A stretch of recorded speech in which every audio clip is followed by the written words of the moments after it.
மனசாட்சியை பார்த்து சொல்லணும், இதுவரை நம்மை அற்புதமாய் நடத்தின, இதுவரை நம்மை காத்து வந்த நம்முடைய தேவாதி தேவனுக்கு நாம் ஸ்தோத்திரம் செலுத்த, நன்றி செலுத்த கடமைப்பட்டிருக்கிறோம்.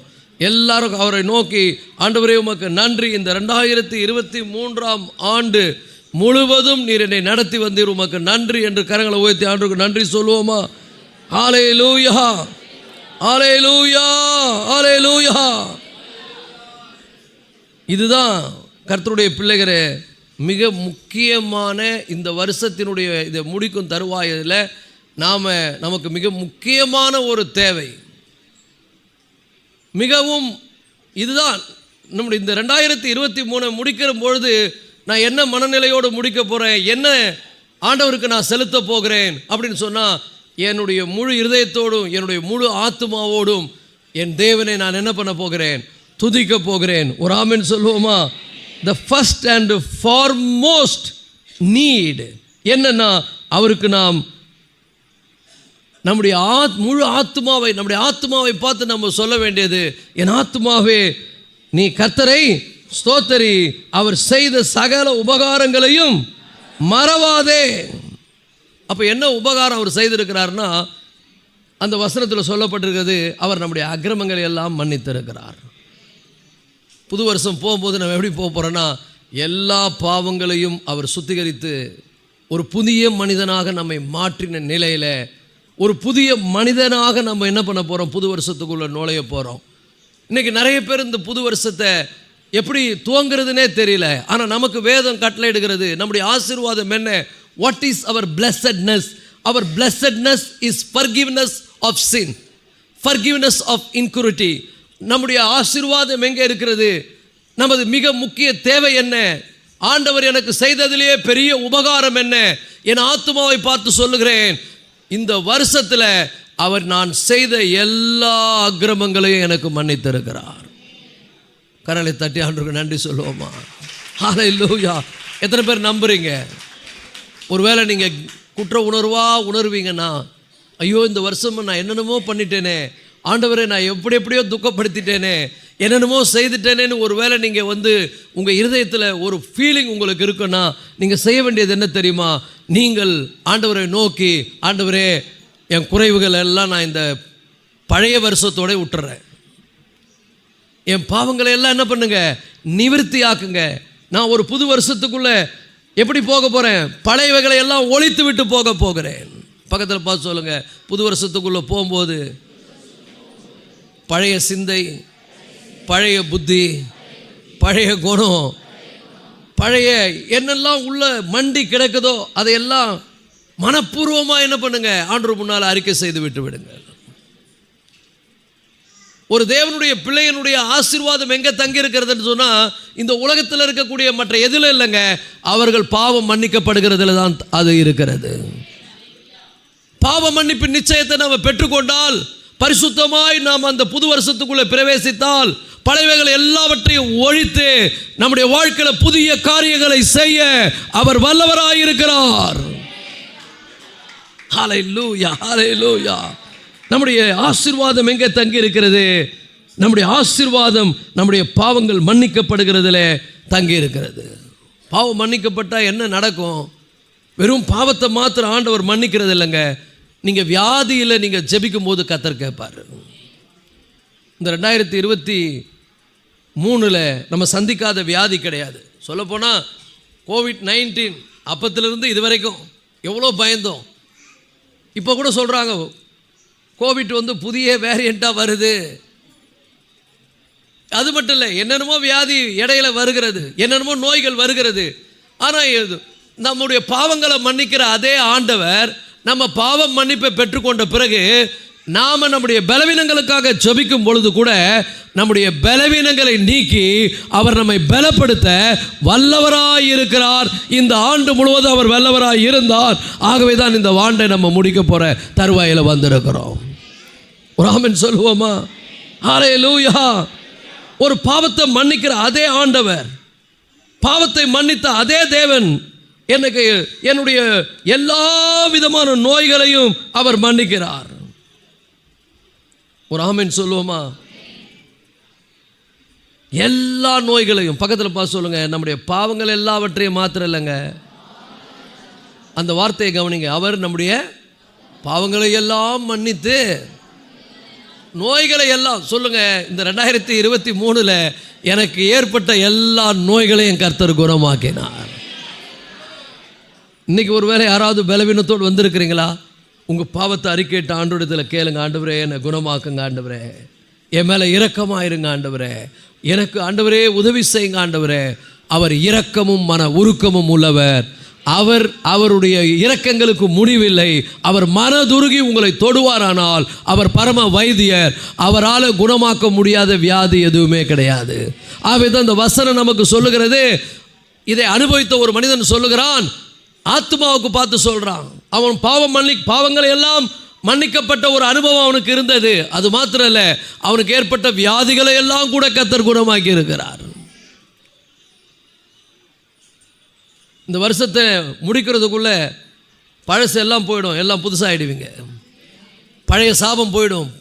பழைய எல்லா காரியங்களையும் ஆண்டவர் உங்களை விட்டு நீக்கணும்னா முதல்ல ஆண்டவர்கிட்ட ஒப்புரவாகுங்க. பக்கத்தில் பார்த்து சொல்லுங்க, கர்த்தரோடு ஒப்புரவாகுங்கள்.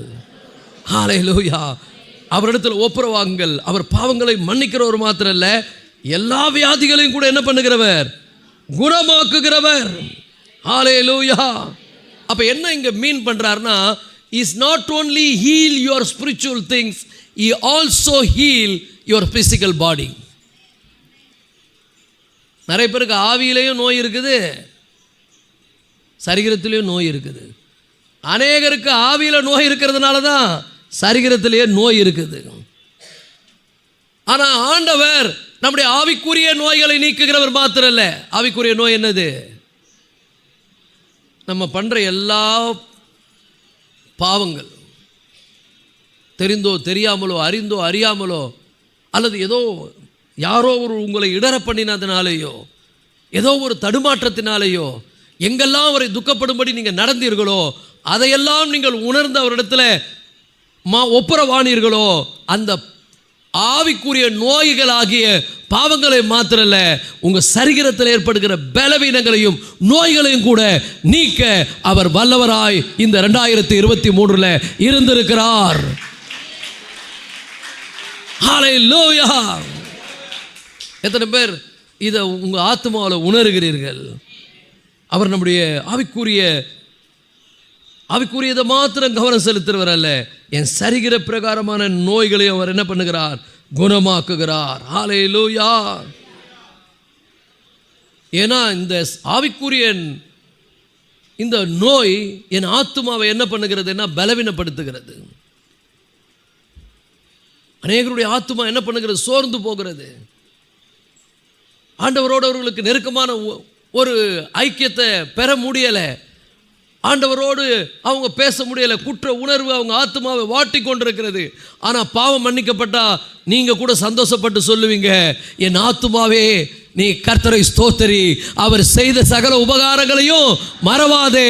அவர் செய்த பெரிய உபகாரம் என்னன்னா, என்னுடைய பாவத்தை அவர் மன்னித்திருக்கிறார், அக்கிரமங்களை அவர் மன்னித்திருக்கிறார், என் ஆத்மாவை அவர் குணமாக்கி இருக்கிறார். ஸோ ஆவி ஆத்மா சரீரம் முழுவதையும் அவர் ஆரோக்கியமாக்குகிற தேவன். ஹல்லேலூயா.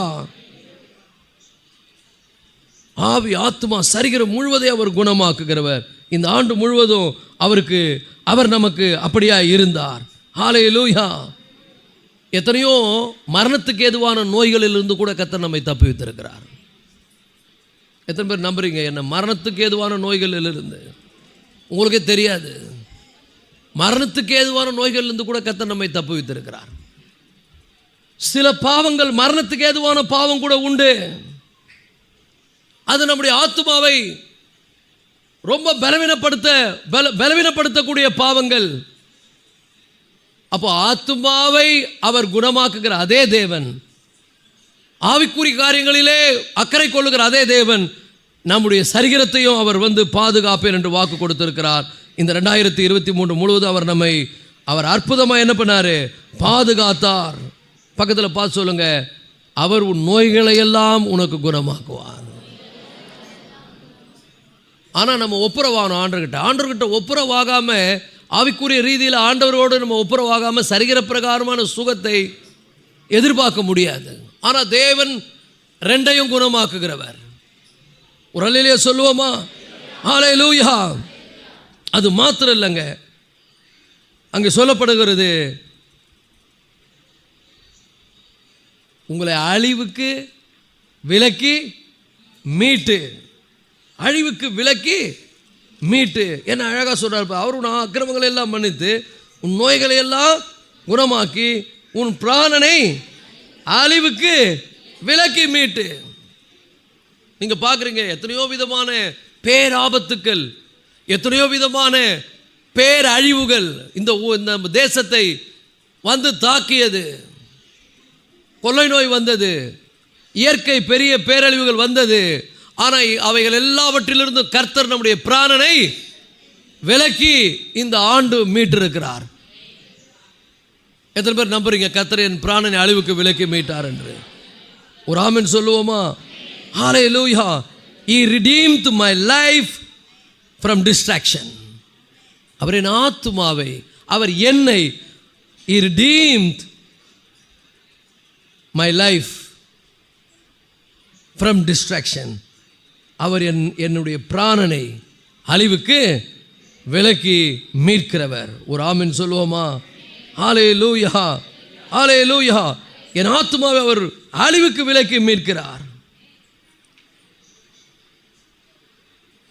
இதுக்காக அவர் வேதம் சொல்லுகிறது பெரிய விலை கொடுத்திருக்கிறார், பெரிய விலை கொடுத்திருக்கிறார். அது என்ன தெரியுமா? இதையிலிருந்தெல்லாம் நம்மை மீட்கிறதற்கு அவர் தன்னையே நமக்காக சிலுவையில் என்ன பண்ணியிருக்கிறாரு? கிரயமாய் செலுத்தியிருக்கிறார். எத்தனை பேர் நம்புறீங்க? இயேசு கிறிஸ்து எனக்காக சிலுவையில் அவர் ரத்தம் சிந்தி மரித்தது என்னுடைய எல்லா விதமான குறைகளுக்காகவும், எல்லா விதமான தேவைகளுக்காகவும், எல்லா விதமான பரிகாரமாகவும் அவர் எனக்காக சிலுவையில் மரித்தார் என்று சொல்லி, அது நம்ம இந்த உலகத்தில் எல்லாவற்றிலும் நல்ல நிலையில் வாழ்வதற்காக அவர் தன்னையே நமக்காக ஒரு பெரிய பேமெண்ட் அவர் கொடுத்திருக்கிறார். அது மாத்திரம் இல்லை, அதனால தான் அது சொல்லப்படுகிறது. அவர் உங்களுக்காக பெரிய பேமெண்ட் கொடுத்ததுனால தான், நல்லா புரிஞ்சுங்க, இயேசு கிறிஸ்து இந்த உலகத்தில் வரும்போது என்ன நடந்ததுன்னா, அவர் முள்முடி சூட்டப்பட்டார். இயேசு என்ன பண்ணப்பட்டார்? முள்முடி சூட்டப்பட்டார்.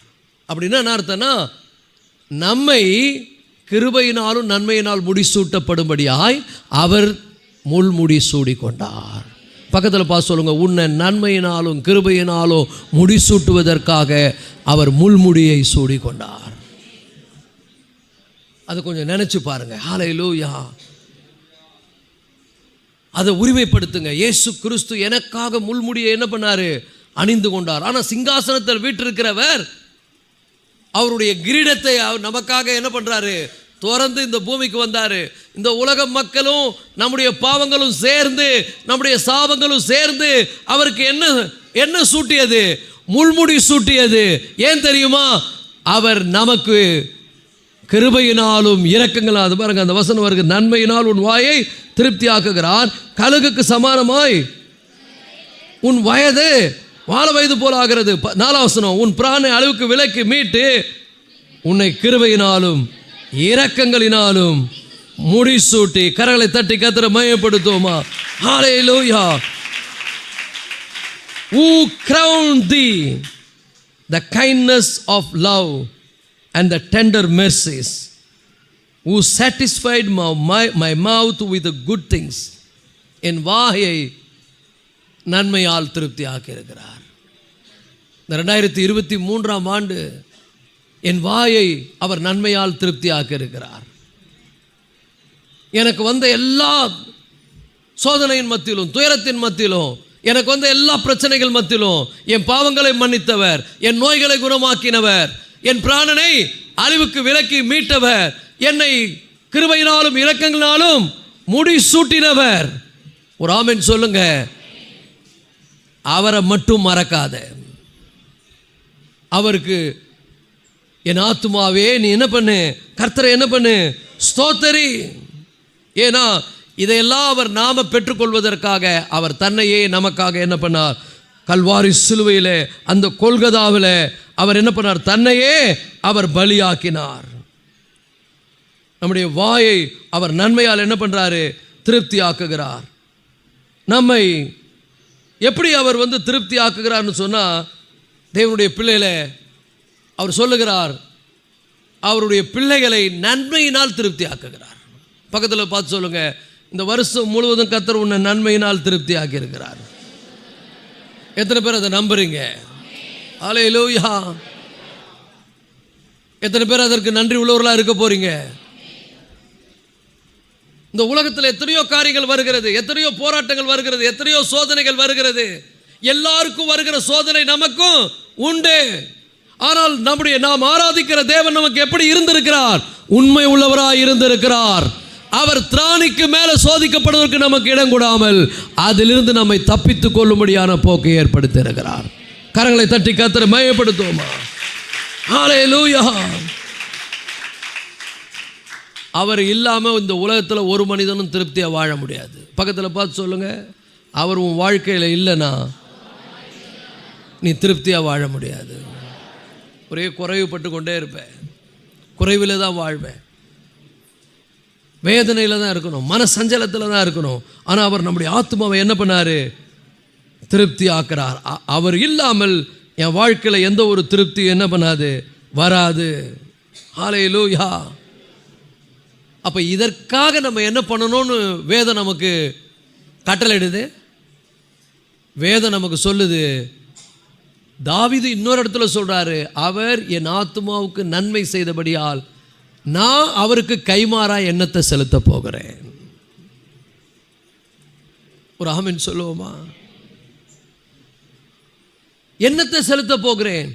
தாவீது சொல்லுகிறான், என் ரட்சிப்பின் பாத்திரத்தை எடுத்துக்கொண்டு என் தேவனை நான் என்ன பண்ணுவேன்? துதிப்பேன். ஒரு ஆமென் சொல்லுவோமா? இதுக்கெல்லாம் நான் என்ன கைமாறு செய்ய போகிறேன்? இதுக்கு தான் நான் என் ஆத்துமாவை பார்த்து சொல்றேன், என் ஆத்துமாவே நீ கர்த்தரை என்ன பண்ணு? ஸ்தோத்தரி. அவர் செய்த சகல உபகாரங்களையும் மறவாதே. ஒரு ஆமென் சொல்லுவோம், ஒரு அல்லேலூயா சொல்லுவோம். ஆண்டவருக்கு நன்றி சொல்லுவோம். இந்த 2023 எவ்வளவோ நன்மைகளை அவர் நமக்கு செய்திருக்கிறார், எண்ணிலடங்காத நன்மைகள். அதற்காக நாம் கரங்களை தட்டி கர்த்தருக்கு நன்றி சொல்லுவோம். ஹல்லேலூயா. அவருடைய இரக்கங்களுக்காக கரங்களை தட்டி நாம் நன்றி சொல்லுவோம். அவருடைய இரக்கங்களுக்காக, அவர் இரக்கங்களினாலும் கிருபையினாலும் நம்ம என்ன பண்ணியிருக்கிறார்? முடிசூட்டி இருக்கிறார். ஒரு ஆமென் சொல்லுங்க. ஹல்லேலூயா. அது மட்டும் இல்லைங்க, இந்த வசனத்தில் நிறைய விஷயம் சொல்லப்படுதல். ஒரு விஷயம், அவர் இரக்கமும், 8ஆம் வசனம், கர்த்தர் உருக்கமும் இரக்கமும் நீடிய சாந்தமும் மிகுந்த கிருபையும் உள்ளவர், அவர் எப்பொழுதும் கடிந்து கொள்ளார். நல்லா புரிஞ்சுங்க, எப்பவுமே கடிந்து கொள்ள மாட்டார். பக்கத்தில் பார்த்து சொல்லுங்க, இந்த 2023 நீ எவ்வளோ பண்ணிட்ட? அடிச்சிருந்தா உன்னை சாவடிச்சிருக்கணும். ஏன்னா அப்படி நான் உண்மையாக ஆண்டவர்கிட்ட சொல்லுவேன், ஆண்டவரே நான் பண்ண பாவத்துக்கெல்லாம் இந்த வருஷம் நான் உயிரோடு இருக்கிறதே பெரிய விஷயம் ஆண்டவரே. ஆனால் நீங்கள் இரக்கமும் உருக்கமும் மிகுந்த எவ்வளோ பாருங்க, நமக்கு எக்ஸ்டெண்ட் பண்ணுறார் லைஃப்பை. எப்போ செத்துருக்கணும் நீங்கள் நினச்சி பாருங்கள். நான் எப்போ செத்துருக்கணும், இது வரைக்கும் கர்த்தர் எனக்கு ஜீவன் என்ன பண்ணியிருக்கிறாரு? எக்ஸ்டெண்ட் பண்ணியிருக்கிறாரு. அப்போ அவர் என்ன சொல்கிறாரு? இந்த வசனம் சொல்லுது, அவர் இரக்கமும் உருக்கமும் நீடிய சாந்தமும் மிகுந்த கிருபை உள்ளவர், அவர் எப்பொழுதும் கடிந்து கொள்ளார்னா கண்டிப்பாக எப்பயாவது கண்டித்து கொள்வார். பக்கத்தில் பார்த்து சொல்லுங்க, அவர் எப்பொழுதும் கண்டிக்க மாட்டார். சான்ஸ் கொடுத்துக்கினே இருப்பார். நிறைய பேருக்கு இந்த வருஷம் கொடுத்துக்கிறாரு சான்ஸு. இந்த வருஷம் இருக்கட்டும், கனி கொடுத்தா பார்க்கலாம். கொஞ்சம் பயமாக்குதில்ல, இந்த வசனம் பேசும்போது தான் கொஞ்சம் நடுக்குது. இது வரைக்கும் பரவாயில்ல, ஆவிக்கு நன்மை செய்தார், சரீரத்துக்கு நன்மை செய்தார், வாயை திருப்தியாக்கினார், சூப்பர். இங்கே வரும்போது கொஞ்சம் இடிக்குது. என்ன சொல்கிறாரு? நான் எப்பவுமே அடிக்க மாட்டேன், ஆனால் கண்டிப்பாக அடிப்பேன். ஆனால் நல்லா புரிந்து கொள்ளுங்கள், எப்பவுமே அவர் கோபம் கொள்ள மாட்டார். அப்படி சில நேரங்களில் அவர் கோபம் கொண்டால் அது பின்னால் பெரிய பிளெஸிங் இருக்கும், நமக்கு தெரியாது. அவர் அடிக்கிறார்னா எல்லாரையும் அடிக்க மாட்டார்.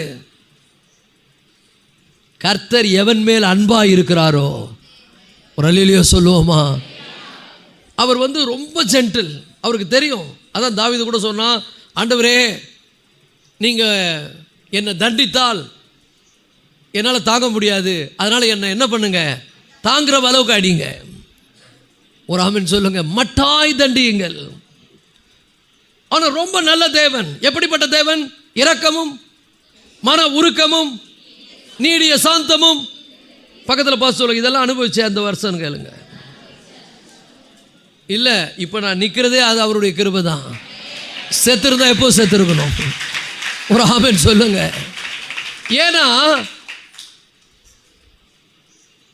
என்னை விட நல்லவங்களாம் செத்து போயிட்டாங்க. இப்போ கெட்டவனாக இருக்கிற நான் இன்னைக்கு இருக்கிறேன்.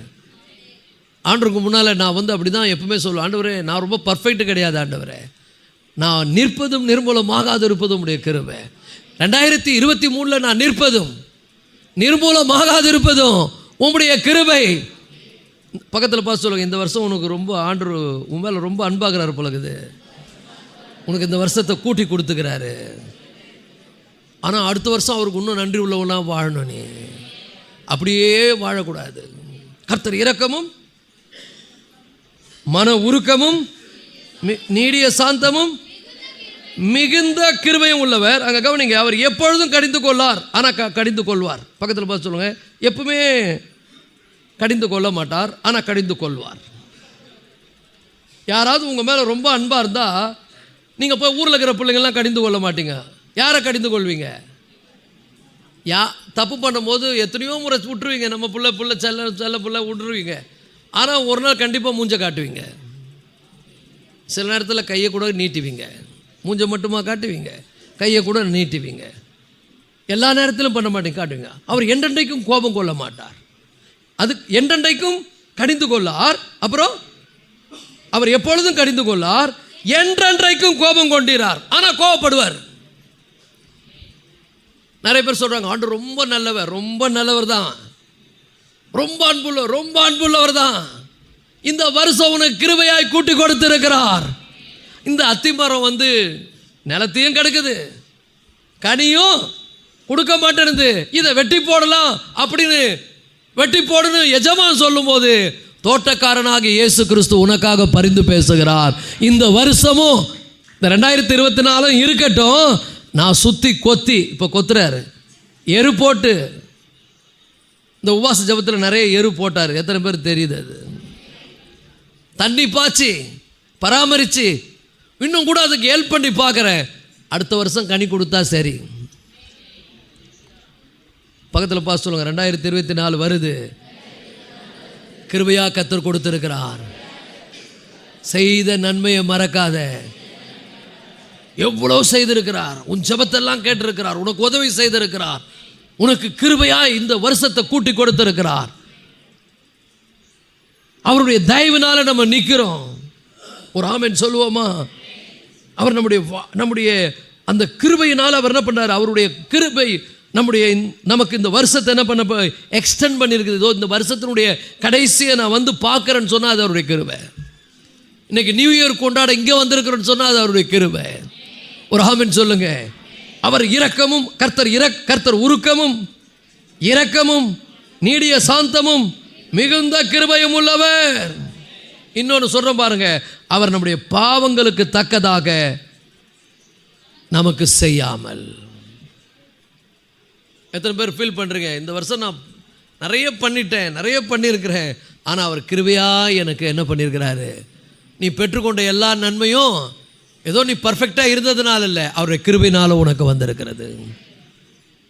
இந்த வருஷம் நீ பெற்றுக்கொண்ட எல்லாம் உன் திறமையில, உன் ஞானத்தில், உன் பலத்தில் நீங்கள் பெற்றுக்கொண்டதல்ல. அவர் தேவன் உங்க மேல அன்பு வைத்து அவர் இரக்கமும் உருக்கமும் மிகுந்த கிருபையும் உள்ளவராய் இருக்கிறபடினாலே இந்த வருஷத்தில் உங்களை கர்த்தர் ஆசீர்வதித்து வழி நடத்தி வந்தார். எல்லாவற்றையும் பெற்றுக்கொண்டிருக்கிறோம். அதுக்கு தான் இங்கே கூடி இருக்கிறோம். இல்லைன்னா நம்ம வெளியில் போய் டான்ஸ் ஆடிக்கின்னு வேறு மாதிரி இருந்திருப்போம். இன்றைக்கி ஏன் இங்கே வந்திருக்கிறோன்னா, அவருக்கு நன்றி உள்ளவர்களாக இருக்கும்படியாக வந்திருக்கிறோம். நம்முடைய ஆத்துமாவை பார்த்து நம்ம சொல்ல வந்திருக்கிறோம், என் ஆத்துமாவே நீ கர்த்தரை ஸ்தோத்திரி, அவர் செய்த சகல உபகாரங்கள் என்ன பண்ணாத, மறவாதே, அவருடைய இரக்கங்களுக்கு முடிவில்லை. ஹல்லேலூயா. நான் செய்த தப்புக்கு ஏற்ற மாதிரி அவர் என்னை ட்ரீட் பண்ணல, அவருடைய அன்பும் இரக்கமும் எனக்கு ட்ரீட் கொடுத்தது. நான் பெற்ற ட்ரீட் எல்லாம், நான் பெற்ற பிளெஸ்ஸிங்லாம் பிகாஸ் ஆஃப் ஹிஸ் கிரேஸ், அவருடைய இரக்கத்தினால் எனக்கு ஏற்பட்டது. ஒரு ஆமென் சொல்லுவோமா? ஹல்லேலூயா. அவர் என்னுடைய அவர் நம்முடைய பாவங்களுக்கு தக்கதாக நமக்கு செய்யாமலும் நம்முடைய அக்கிரமங்களுக்கு தக்கதாக சரி கட்டல. சரி கட்டலன்னா ரிவார்டு கொடுக்கல. நீ பண்ணதுக்குன்னா ரிவார்டு கொடுக்கணும். சொல்லுவாங்களே சில பேர் தப்புன்னா, நீ பண்ணுறதுக்கு உனக்கு அவார்டு தான் ஏன் கொடுக்கணும்னு வாங்க பாருங்க. பக்கத்தில் பார்த்து சொல்லுங்கள், இந்த 2023 என்னெல்லாம் பண்ண, உனக்கு அவார்டு தான் கொடுக்கணும். ஆனால் நீ பண்ணதுக்கு அவார்டு கொடுக்கல. அவார்டு கொடுத்தாருன்னா நீ வேற எங்கன்னா இருக்கணும்.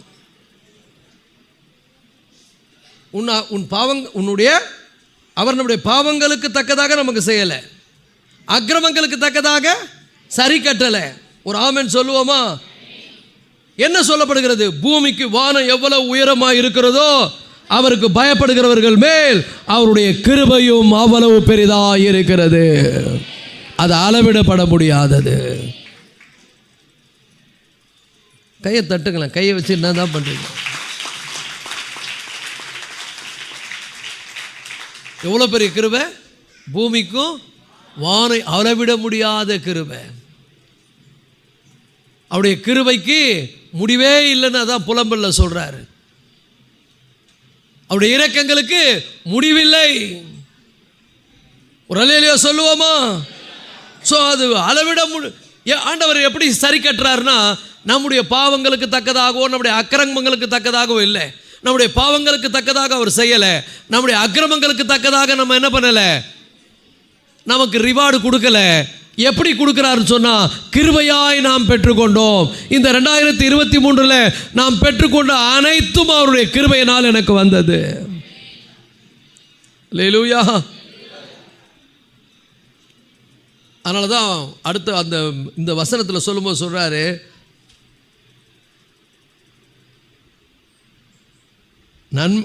நன்மையினால் உன்னை முடிசூட்டி, நன்மையினால் உன் வாயை திருப்தியாக்கி, கழுகுக்கு சமானமாய் உன் வயதை திரும்ப வாழ வயது போல ஆக்குகிறார்.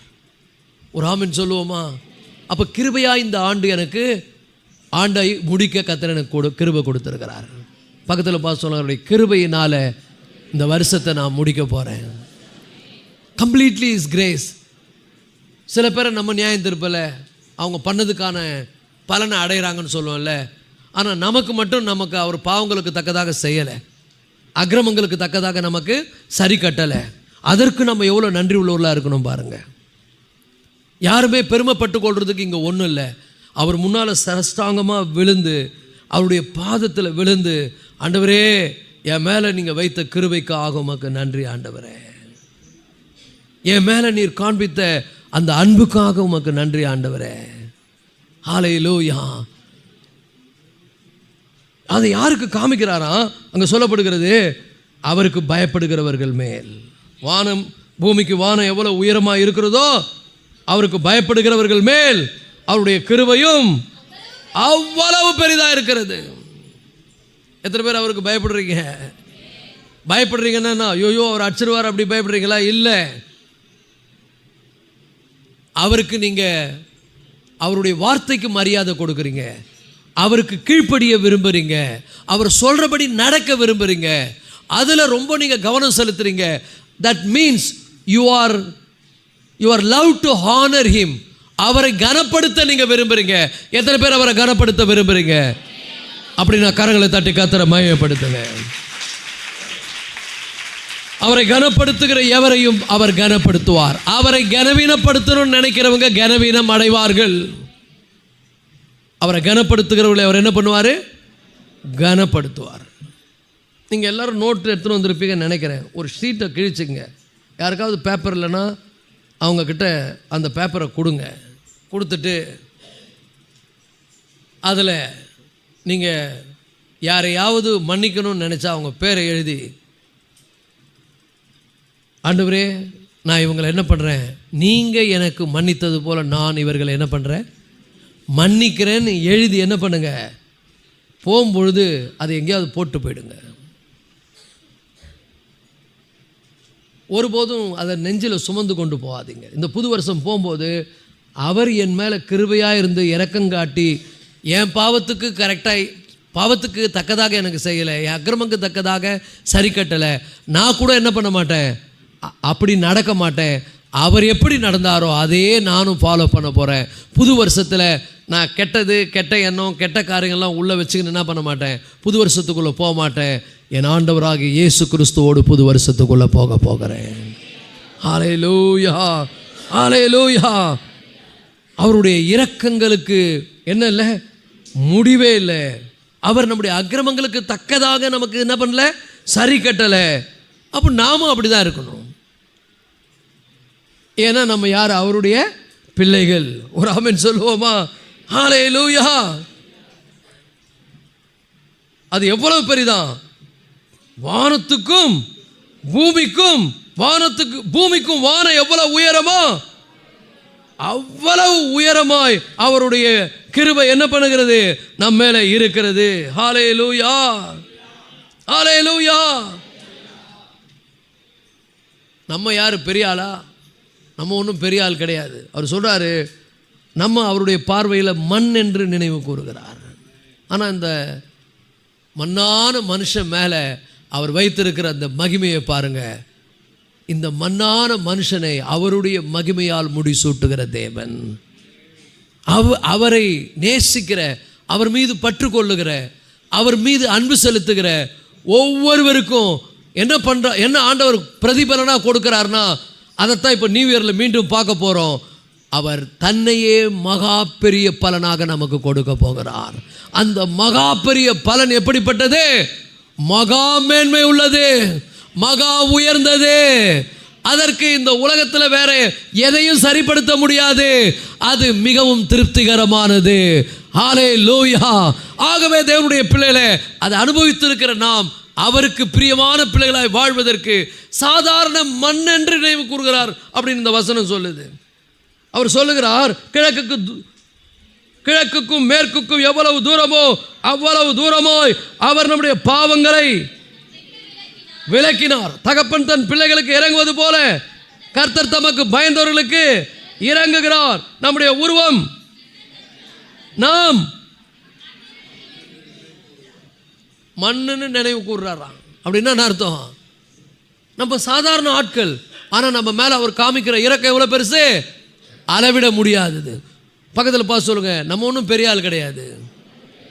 அவர் பார்வையில் மண்ணு மாதிரி. ஆனால் இந்த மண்ணுக்கு அவர் கொடுத்திருக்கிற விலை என்ன தெரியுமா, தன்னையே அவர் கொடுத்து நம்மை மகிமையினால் முடிசூட்டுகிறார். எப்படி முடிசூட்டுகிறார், நன்மையினாலும் கிருபையினாலும் முடிசூட்டுகிறார். அப்படிப்பட்டவருக்கு நாம் நன்றி சொல்ல கடமைப்பட்டிருக்கிறோம். எல்லாரும் கரங்களை தட்டி ஒரு விஷயம் கூட அவரை மகிமைப்படுத்துவோம். இவ்வளவு பெரிய நன்மைகள். ஹல்லேலூயா. இந்த முழு உலகத்தை ஆளுகிற தேவன். இன்னைக்கு கர்த்தருடைய பிள்ளையில அந்த வசனத்தெல்லாம் நம்ம வாசிக்கும் பொழுது நம்ம எப்படி இருக்கிறோம், ஆனால் அவர் எப்படி இருக்கிறார்னு சொல்லப்படுகிறது. 17ஆம் வசனம் சொல்லுகிறது, அவருடைய கிருபையோ ஒன்றும் இல்லாத மண்ணு. நல்லா புரிஞ்சுங்க, ஒன்றும் இல்லாத மண்ணு, காற்று வீசுனா ஒன்றும் இல்லாமல் போகிற ஒரு சாதாரண ஆள். ஆனால் நம்மளை எப்படி ஆக்கிட்டார்னா அவருக்கு ஒப்பா மாற்றிடுறாரு. அழிந்து போகிற நமக்கு அவர் என்ன கொடுக்குறாரு, காலையில் தான் பார்த்தோம், அழியாமையை பரிசாய் கொடுக்கிறாரு. அழிந்து போகிற நம்மை நமக்கு என்ன பரிசா கொடுக்கிறாரு, அவருக்கு ஒப்பாக நம்மை மாற்றுகிறார். ஒரு அல்லையா சொல்லுவோமா? அதனால தான் 17ஆம் வசனத்தில் சொல்றாரு, கர்த்தருடைய கிருபையோ அவருக்கு பயந்தவர்கள் மேலும், அவருடைய நீதி அவர்கள் பிள்ளைகளுடைய பிள்ளைகள் மேலும் அனாதியாய் என்றென்றைக்கும் உள்ளது. கரங்களை தட்டி கர்த்தரை மகிமைப்படுத்துவோம்.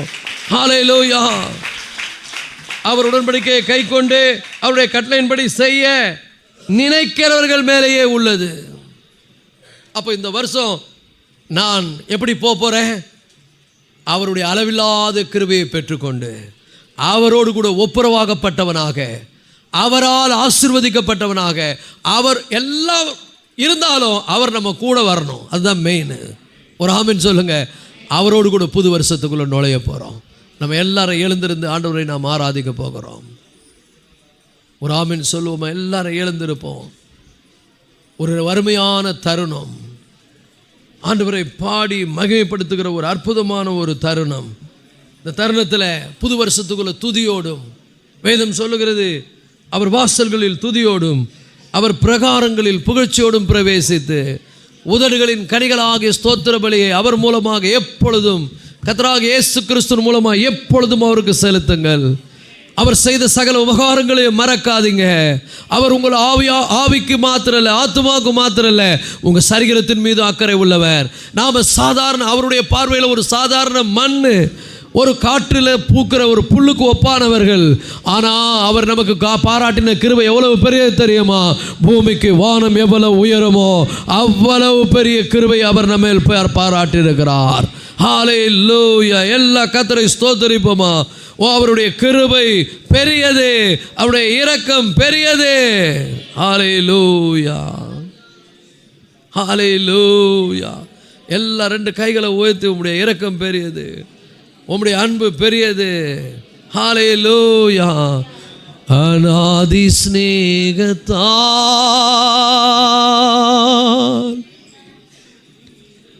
என்னை நேசித்தீரையா,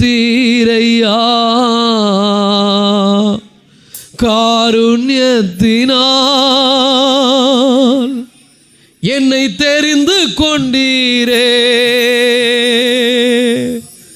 எல்லாம் நன்றி உள்ள இருதயத்தோடு பாடுவோமா? அநாதி ஸ்நேகத்தால் என்னை நேசித்தீரையா, காருண்யத்தினால் என்னை இழுத்து கொண்டீரே.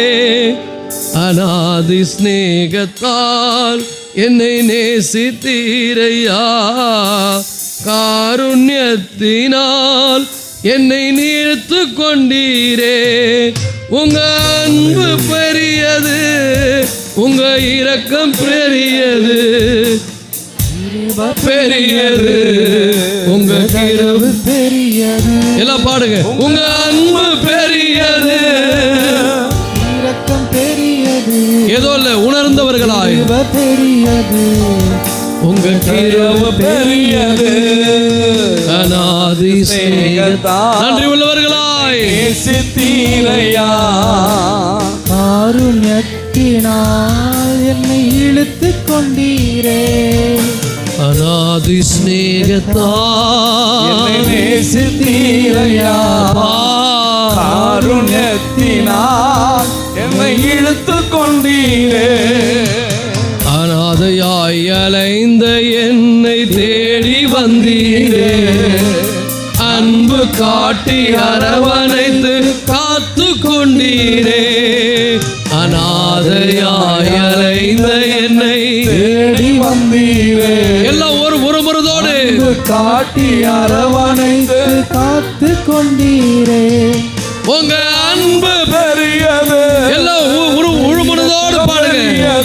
நல்ல சத்தத்தை உயர்த்தி, பெரியது, உங்க தயவு பெரியது, உங்க அன்பு பெரியது, உங்க இரக்கம் பெரியது, உங்க கிருபை பெரியது, உங்க தயவு பெரியது. அநாதி ஸ்நேகத்தால் நேசித்தீரையா, காருண்யத்தினால் இழுத்து கொண்டீரே. அநாதி ஸ்நேகத்தால் நேசித்தீரையா, காருண்யத்தினால் இழுத்து கொண்டீரே. நிலையில்லாத உலகத்தில் அலைந்தேனையா, நிகரில்லாத இயேசுவே அணைத்து கொண்டீரே. நிலையில்லாத உலகத்தில் அலைந்தேனையா, நிகரில்லாத இயேசுவே தேடி வந்தீரே. உங்க அன்பு பெரியது, கரலை தட்டி உற்சாகமா. இரக்கம் பெரியது, உங்க கிருபை பெரியது, உங்க தயவு பெரியது, உங்க அன்பு பெரியது, உங்க இரக்கம் பெரியது, உங்க கிருபை பெரியது, உங்க தயவு பெரியது. அநாதி சிநேகத்தால் என்னை நேசித்தீரையா, காருண்யத்தினால் இழுத்து கொண்டீரே. அநாதி சிநேகத்தால் என்னை நேசித்தீரையா, முழு இருதயத்தோடு காருண்யத்தினால் பரிசுத்தாவியானவரே கொண்டீரே. பெரிய வாக்குத்தத்தம் என்ன அப்படின்னா, ஆண்டவர் ஆபிரகாமை பார்த்து சொல்லுகிறார். காலையில கூட அந்த செய்தியில் உங்களுக்கு சொன்னேன். என்ன சொன்னார்? ஆபிரகாமே பயப்படாதே, நான் உனக்கு கேடகமும் மகா பெரிய பலனுமாயிருக்கிறேன். ஆபிரகாமே பயப்படாதே, நான் உனக்கு கேடகமும் மகா பெரிய பலன், எக்ஸீடிங்லி கிரேட் ரிவார்டு. இந்த உலகத்தில் இப்படிப்பட்ட ஒரு பெரிய பலனை ஒருவராலும் கொடுக்க முடியாது. ஒருவரும் இப்படிப்பட்ட ஒரு பலனை இந்த உலகத்தில் இருக்கிற ஒன்றோடு நம்ம என்ன பண்ண முடியாது, கம்பேர் பண்ணவே முடியாது. ஏன்னு சொன்னா அவரே நமக்கு பெரிய பலனாக என்ன பண்ணுகிறார், இருக்கிறார். அவரை போல ஒரு பலனை நம்முடைய வாழ்க்கையில நாம் பெற்றுக்கொள்ள முடியவே முடியாது. அதான் காலையில் பார்த்தோம், இந்த உலகத்தில் நீங்க எதை வேணா ஆண்டவர் நமக்கு தருவாரு, எல்லாம் தருவாரு, எல்லாவற்றையும் நம்ம பெற்றுக்கொள்ளலாம். எல்லாம் நமக்கு ஆண்டவர் கொடுக்கிறதா, எல்லாத்தையும் பெற்றுக்கொள்ளலாம். ஆனா எதுவும் அவருக்கு இணையாக என்ன பண்ணாது, மாறாது, அவருக்கு ஈடாக மாறாது. அவர் நமக்கு ஒரு பெரிய பலனாய் இருக்கிறார். நாம இந்த 2024 யாரை தேடணும்னா, அவர் நமக்கு என்ன தரப்போறாருன்னு, அவர் தரக்கூடிய பொருளுக்காகவோ அல்லது அவர் என்ன தருவதற்காகவோ நம்ம அவரை தேடக்கூடாது. அவரை தேடினா போதும், எல்லா ஆசீர்வாதங்களும் நம்மளை என்ன பண்ணும், பின்தொடரும். அப்போ அதில் ஒரு மிக முக்கியமான பாயிண்ட்டை பேசுகிறேன். அதை பேசிட்டு இந்த புதிய வருடத்துக்கான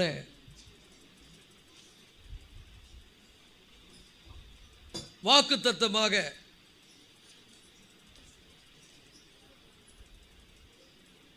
எல்லாரும் கரங்களை தட்டுவோமா? அல்லேலூயா. இஸ்ரவேலின் ராஜாவாகிய கர்த்தர் உன் நடுவிலே இருக்கிறார், இனி தீங்கை காணாதிருப்பாய். அல்லேலூயா. இஸ்ரவேலின் தேவனாகிய கர்த்தர் உன் நடுவில் இருக்கிறார், இனி தீங்கை காணாதிருப்பாய். எல்லாம் சொல்லுங்க, இஸ்ரவேலின் தேவனாகிய கர்த்தர் உன் நடுவிலே இருக்கிறார், இனி தீங்கை காணாதிருப்பாய். ஸோ கர்த்தர் நம்ம கூட இருக்கிறது தான் நமக்கு சால சிறந்தது. உலகத்தில் நமக்கு எல்லாம் கர்த்தர் நமக்கு தருகிறார். அதற்காக அவர் நமக்கு தருகிறார், எல்லாவற்றையும் நமக்கு தருகிறார்னா அவர் கொடுத்ததை நம்ம சார்ந்து வாழ்வதற்காக அல்ல, கொடுத்தவரை சார்ந்து வாழ்வதற்காக. அப்போ இந்த உலகத்தில் பரலோகத்தை கூட கர்த்தர் நம்ம கொடுக்கிறார். ஆனால் பரலோகத்தில் நாம் பெற்று அனுபவிக்க வேண்டிய எவ்வளவோ இருந்தாலும் அவருக்கு அது ஈடாகாது. ஏன்னா பரலோகத்தில் அவரை இல்லாமல் நமக்கு நம்மை திருப்தி ஆக்கக்கூடிய, நம்மை மகிழ்ச்சி ஆக்கக்கூடிய, நம்மை ஆசீர்வதிக்கக்கூடிய, நம்மை உயர்த்தக்கூடிய வேறொன்றும் இருக்க முடியாது. ஆனால் உலகத்தில் இருக்கிற மற்ற மனிதர்களுக்கும் அவரை உண்மையாய் நேசித்து அவர் மேல் உண்மையாய் விசுவாசம் வைக்கிற பிள்ளைகளுக்கும் என்ன வித்தியாசம்னா, போலியான கிறிஸ்தவங்க இருக்கிறாங்க, போலியாய் அவரை நம்புறவங்க இருக்கிறாங்க. அவங்க எப்படின்னு சொன்னால், அவர் என்ன கொடுப்பார் என்கிறதுலையும் கொடுக்கப்பட்ட என்ன இன்னைக்கு ஏதாவது கொடுக்க மாட்டாரான்னு அது மேலே தான் நோக்கமாக இருப்பாங்க. ஆனால் உண்மையான ஆண்டவருடைய பிள்ளைங்க அவரை நேசிப்பதிலே, அவருக்காக வாழ்வதிலே நோக்கமாக இருப்பாங்க. ஏன்னா அவங்களுக்கு தெரியும், இந்த உலகத்தில் எது இருக்குதோ இல்லையோ அவர் என் கூட இருந்தா அதுவே எனக்கு போதும், அவர் எனக்கு பெரியவராய் இருப்பார். இஸ்ரவேலின் ராஜாவாகிய கர்த்தர் உன் நடுவிலே இருப்பாரானால் நீ தீங்கை காணாதிருப்பாய். அல்லேலூயா. இன்னைக்கு நம்ம பெற்றுக்கொண்டிருக்கிற எல்லாம் அவரால் நமக்கு கிடைக்க பெற்றது. இன்னைக்கு அவர் நம்ம நல்லா இருக்கணும்னு எல்லாம் கொடுக்குறாரு. ஆனால் அவைகளை நம்ம பெருசாக நினச்சி வாழ்வதற்காக கொடுக்கல, அவரை பெருசாக நினச்சி வாழ்வதற்காக கொடுக்கிறார். அவரே நமக்கு பெரிய பலனாயிருக்கிறார். அதுதான் ஆதியாகமம் 15:1, பயப்படாதே. பக்கத்தில் பார்த்து சொல்லுங்க, இந்த 2024 பயப்படாதே, அவரே நமக்கு கேடகமும் மகா பெரிய பலனுமாயிருக்கிறார். அவருக்கு இணையான பலன் எதுவுமே கிடையாது. ஆனால் அநேக நேரங்களில் நம்ம கவனம் எங்கே போகுதுன்னு சொன்னால், இந்த உலக சிற்றின்பங்கள் மீது. இந்த உலகம் 2 விஷயத்தை செய்யுது. ஒன்றை நம்ம கவர்ந்து இழுக்குது, இன்னொன்று நம்ம என்ன பண்ணுது, ரொம்ப பரபரப்பாக்கி விட்டுடுது. நம்ம ரொம்ப பிஸி ஆகிடுறோம், நமக்கு ஆண்டவரை தேடுறதுக்கு நேரம் இல்லை. அநேக நேரங்களில் ஆண்டவரை மறந்து போகிறோம். நம்மள அநேகர் என்ன நினைக்கிறோம், வருஷத்துக்கு ஒரு முறை வந்துட்டா போதும், வருஷம் ஃபுல்லாக வந்த மாதிரி நினைக்கிறோம். நல்லா புரிந்து கொள்ளுங்கள் தேவனுடைய பிள்ளைகளை, எதையோ தேடி ஓடுகிறோம், எதன் பின்னாலேயோ போகிறோம். ஆனால் எல்லாவற்றையும் கொடுக்கிறவரை நாம் மறந்து போகிறோம். இந்த 2024 ஒரு உறுதியான தீர்மானம் எடுப்போம். இந்த எல்லாமே அவர் எனக்காக கொடுக்கிறார். எனக்காக கொடுக்கப்பட்டவைகளை நான் பெற்று என்ன பண்ணலாம், அனுபவிக்கலாம். ஆனால் ஒருபோதும் அது மட்டும் என்னை திருப்தி ஆக்காது. என்னை திருப்தி ஆக்குகிறவர் கர்த்தர் மாத்திரம்தான். அல்லேலூயா. பணமோ பட்டமோ பதவியோ வேலையோ உயர்வோ, இது எல்லாம் நம்ம நல்லா இருக்கணும்னு ஆண்டவர் கொடுக்கிறாரு. அப்போ கொடுக்கப்பட்ட பொருள் கொடுத்தவருக்கு ஈடாகாது. கொடுக்கப்பட்ட பொருளை விட கொடுக்கிறவர் தான் முக்கியம். யார் முக்கியம்னா அவர் நம்ம கூட இருப்பது தான் முக்கியம். ஒரு விஷயத்தை நான் கடந்த பாஸ்டிங் பிரேயரில் ஒரு விஷயத்தை ஃபோக்கஸ் பண்ணி சொன்னேன். ஆபிரகாமும் லோத்தும் 2 பேரும் ரொம்ப க்ளோஸ் ஆனவங்க. ஆபிரகாம் ரொம்ப நெருக்கமான உறவு. சொல்லப்போனால் ஆபிரகாம் மூத்தவன், லோத்து இளையவர். ஆபிரகாம் மூலம்தான் லோத்தை ஆசீர்வதிக்கப்படுறாரு. ஆசீர்வாதம் வர வர ஆபிரகாமுக்கு ஆண்டவர் மீது கவனம் போகுது, லோத்துக்கோ உலக பொருள் மேலே கவனம் போகுது. பக்கத்தில் பார்த்து சொல்லுங்க, லோத்து மாதிரி உலக பொருளையே நோக்கி பார்க்காத, ஆபிரகாம் மாதிரி சர்வ வல்லமுள்ள கர்த்தரை நோக்கி பார்க்க ஆரம்பி. ஒரு கட்டம் வரும்போது ஆபிரகாம் லோத்தை பார்த்து சொல்கிறான், இதோ இந்த சமபூமி எல்லாம் உனக்கு முன்னால் இருக்குது. நீ கிழக்க போனால் நான் மேற்க போகிறேன், நீ தெற்கே போனால் நான் வடக்க போகிறேன்னு சொன்ன உடனே லோத்து என்ன சொல்லியிருக்கணும், இல்லை உங்களால் தான் நானே ஆசீர்வதிக்கப்பட்டேன், இதெல்லாம் உங்களால் தான் வந்தது, உங்கள் கூட ஒட்டி கொண்டிருந்ததுனால எனக்கு வந்தது. ஆகவே நீங்கள் சொல்லுங்கள், நான் எங்கே போகணுன்னு சொல்லலை.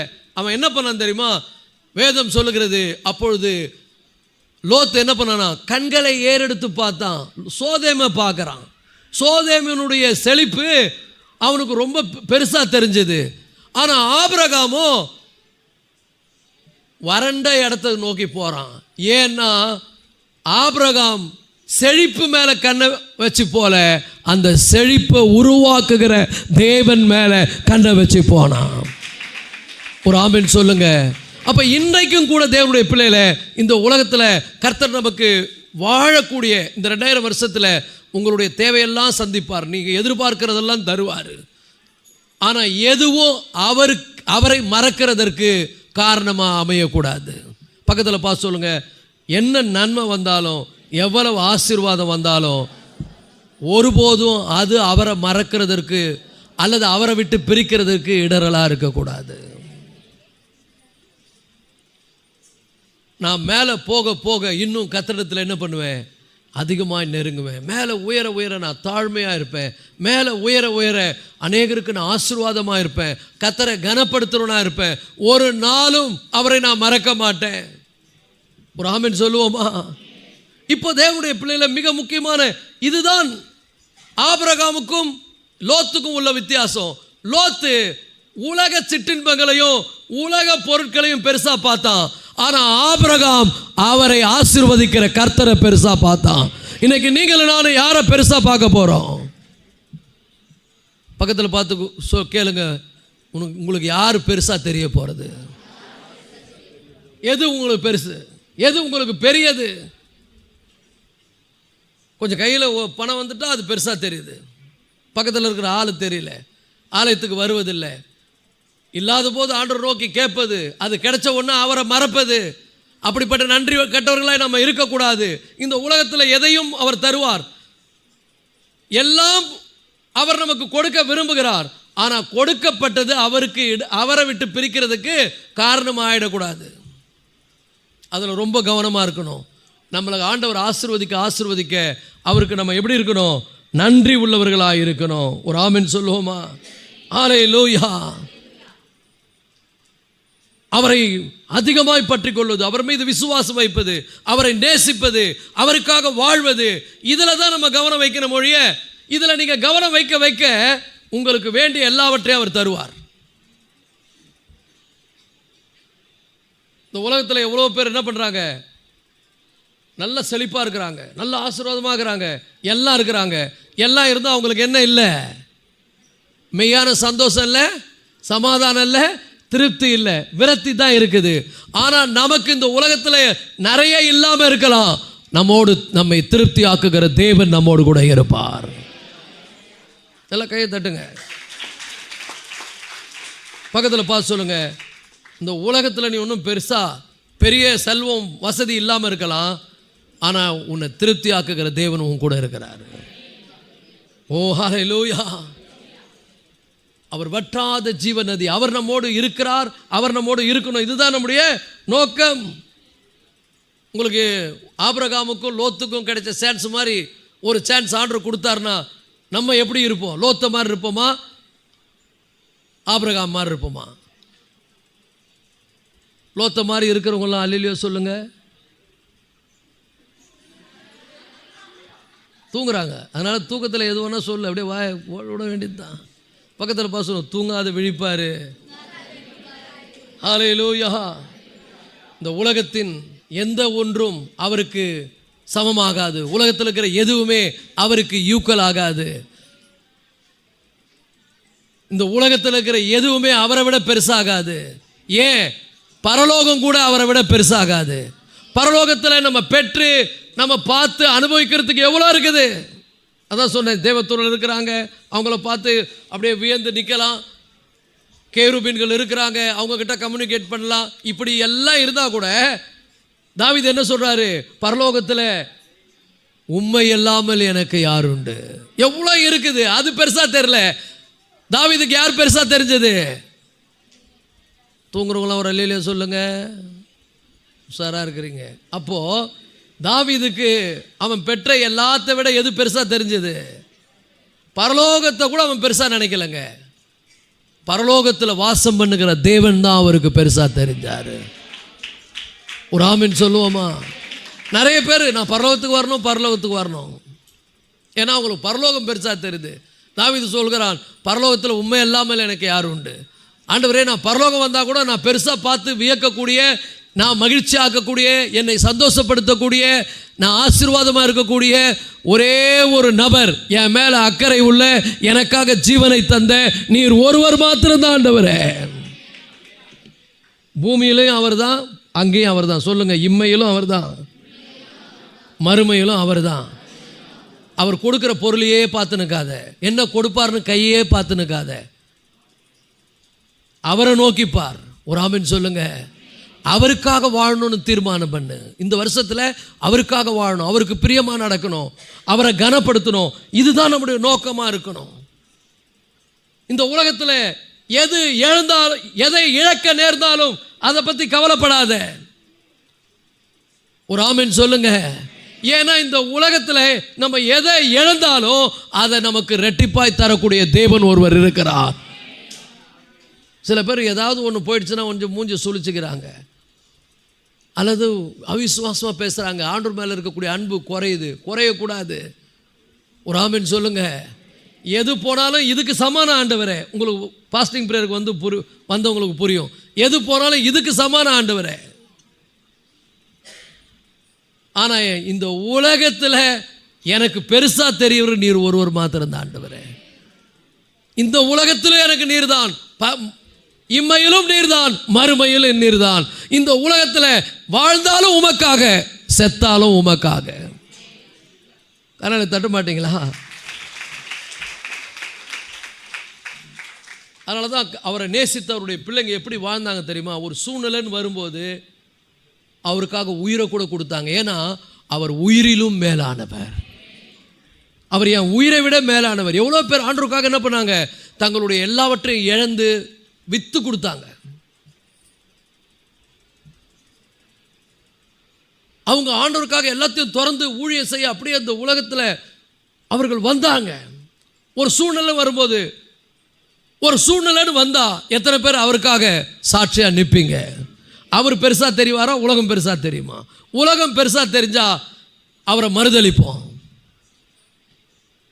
அவர் பெருசா தெரிஞ்சா அவருக்காக உயிரை கூட கொடுப்போம். ஒரு ஆமென் சொல்லுங்க. அப்போ நிறைய பேர் அவருக்காக ஒரு சூழ்நிலைன்னு வரும்போது, இப்போ இந்த உலகத்தில் எல்லாத்தையும் நான் பெற்றுக்குவேன், ஆனால் எது போனாலும் நான் அவரை விட மாட்டேன். அவரை உறுதியாய் பற்றிக்கொள்வேன். அவரை முறுமுறுக்க மாட்டேன். அவரை குறை சொல்ல மாட்டேன். நானே செத்தாலும் அவரை குறை சொல்ல மாட்டேன். இந்த 2024 எனக்கு என்ன நடந்தாலும் அவரை நான் விடவே மாட்டேன். பேதுரு கூட அப்படி தான் சொன்னான். அப்படி வைராக்கி இருந்து தான் சூழ்நிலை வரும்போது ஆண்டு சொன்னார் இல்லை, பேதுருவே இன்னைக்கு ராத்திரி சேவல் கூவுறதுக்கு முன்னே 3 தடவை மறுதளிப்பாய். ஆனால் அதுக்கப்புறம் மறுதளிச்ச பேதுரு மனம் திரும்பின பிற்பாடு அதே பேதுரு தேவன் என்ன பண்ணார்? வல்லமையாக அவனை பயன்படுத்தினார். நான் ஒரு வேளை சொல்கிறேன், எல்லாம் கர்த்தர் தருவார். பக்கத்தில் பார்த்து சொல்லுங்க, இந்த வருஷம் உனக்கு வேண்டிய எல்லாம் தருவார். சப்போஸ் எதனா இழக்க வேண்டியது நேர்ந்தா கேளுங்க, சொல்லுங்க. இந்த உலகத்தில் எதையாவது நீ இழக்க வேண்டியது நேர்ந்தா அதை பற்றி கவலைப்படாத, முறுமுறுக்காத. அது போனா கோழி இறகு போன மாதிரி, அது போனா உங்க தலையிலேருந்து ஒரு முடி போன மாதிரி. ஒரு ஆமென் சொல்லுங்க. இந்த உலகத்தில் இருக்கிற எல்லாமே என்னது? எல்லாம் பெறலாம், எல்லாம் பெற்றுக்கலாம். இந்த உலகத்தில் இருக்கிற எதுவுமே அவரா உலகமான வரும்போது எனக்கு அவர் தான் பெருசு.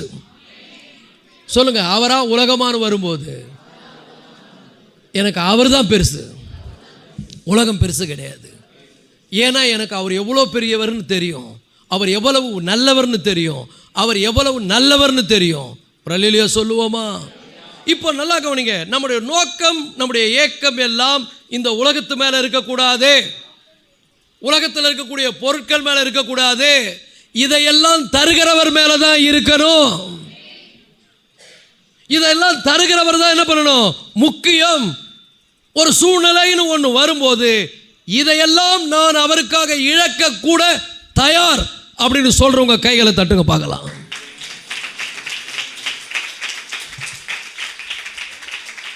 எல்லாம் நிறைய பேர் சொல்றாங்க, அந்தி கிறிஸ்து ஆட்சி வரப்போகுது, முத்திரையாவது அந்த முத்திரையை தரித்து கொள்ளலைன்னா நம்மளாம் இருக்க மாட்டோம், நம்மளாம் எடுத்துக்கொள்ளப்படுவோம். இருக்கிறவங்கள சொல்கிறேன், அந்த முத்திரையாவது அதனுடைய இலக்கத்தையாவது தரித்து கொள்கிறவன் தவிர விற்கவும் வாங்க மாட்டான். அப்போ சொல்கிறாங்க சில பேர், எனக்கு முத்திரை கொடுங்க, எனக்கு உலகத்தினுடைய இன்பத்தை கொடுத்துருங்க, எனக்கு நான் ஆண்டவரை மறுதளிக்கிறேன்னு மறுதளிச்சிருவாங்களாம். சில பேர் இந்த உலகத்தில் எனக்கு எதுவுமே வேணாம், நான் அவருக்காக செத்தாலும் சாவேன ஒழிய நான் ஒருபோதும் அவரை மறுதளிக்க மாட்டேன்னு அவருக்காக வைராக்கியமாக இருப்பாங்க. உபத்திரவமோ துன்பமோ நம்ம அவரை விட்டு பிரிக்காது. சூழ்நிலை வந்தால் நான் யாரை பற்றி கொள்ளணும், யார் எனக்கு பெருசாக தெரிவார்னு எனக்கு தெரியும். மோசேயை குறித்து நம்ம வாசிக்கிறோம். எபிரேயர் 11ஆம் அதிகாரம். எபிரேயர் 11ஆம் அதிகாரத்தில் இன்றைக்கி இது நமக்கு ஒரு பெரிய பயனுள்ளதாக இருக்கட்டும். 26ஆம் வசனம். எதை பார்க்கணுன்னு அந்த வசனம் நமக்கு போதிக்குது. இனி வரும் பலன். யார் அந்த இனி வரும் பலன்? யார் திரும்பவும் வரவேன் என்று வாக்கு கொடுத்திருக்கிறார்? எவர் ஆபிரகாமுக்கு நான் உனக்கு கேடகமும் மகா பெரிய பலனுமாய் இருக்கிறேன் என்று சொன்னாரோ அவர் திரும்பி வரப்போகிறார்.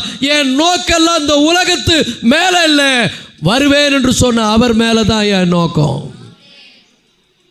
பக்கத்தில் பார்த்து சொல்லுங்க, இந்த வருஷம் நான் எதிர்பார்த்து கொண்டிருக்கிறேன்.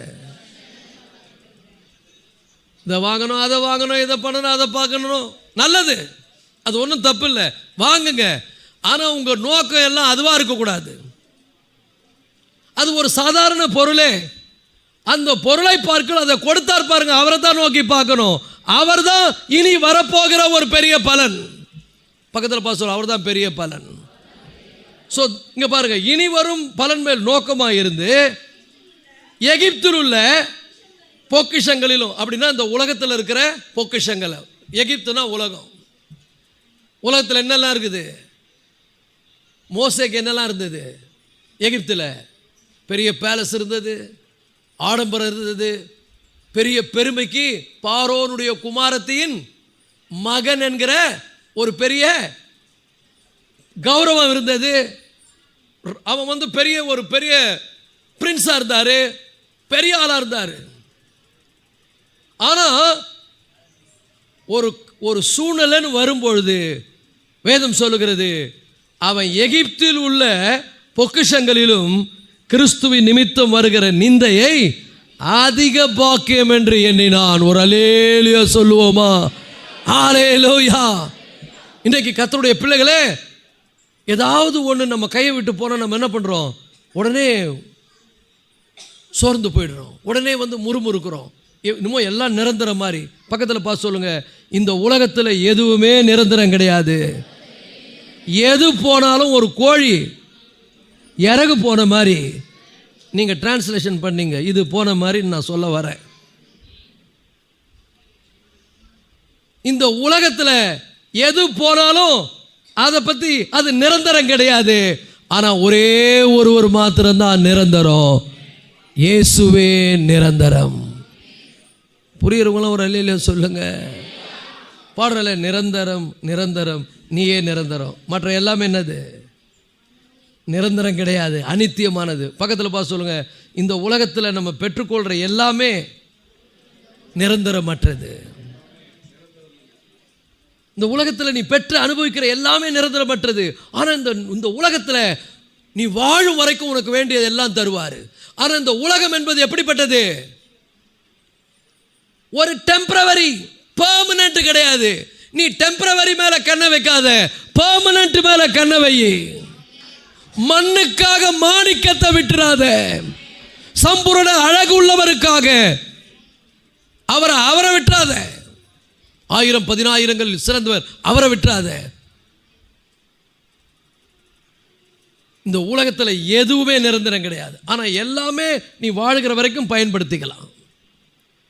இந்த உலகத்தில் நீ வாழுற வரைக்கும் எல்லாம் கொடுப்பாரு. நாம் எப்படின்னு சொன்னால், we are a traveler, ஒரு பிரயாணி மாதிரி. பக்கத்தில் பார்த்து சொல்லுங்க, ஒரு பிரயாணி மாதிரி. நிறைய இடத்துக்கு வருவோம். எப்படி இஸ்ரவேல் ஜனங்கள் என்ன பண்ணார்? ஆண்டவர் ஒரு ப்ராமிஸோடு நடத்திட்டு வந்தார். என்ன சொன்னார்? உங்களை வாக்குத்தத்தம் பண்ணப்பட்ட தேசத்துக்கு கொண்டு போகிறேன்னாரு. அவங்க என்ன பண்ணாங்க? வனாந்திரத்தில் நடந்து வந்தாங்க. வனாந்திரத்தில் என்னெல்லாம் இருந்தது சொல்லுங்க? வனாந்திரத்தில் என்ன இருந்தது? கொள்ளிவாய் சர்பம் இருந்தது, தேல் இருந்தது, வறட்சி இருந்தது, உஷ்ணம் இருந்தது. அங்கே என்ஜாய் பண்ணுறதுக்கு நிறைய விஷயம் இல்லை. ஆனால் அந்த வனாந்திர பாதையில் கர்த்தர் அவங்க கூட வந்தார். பாடுறேன்ல,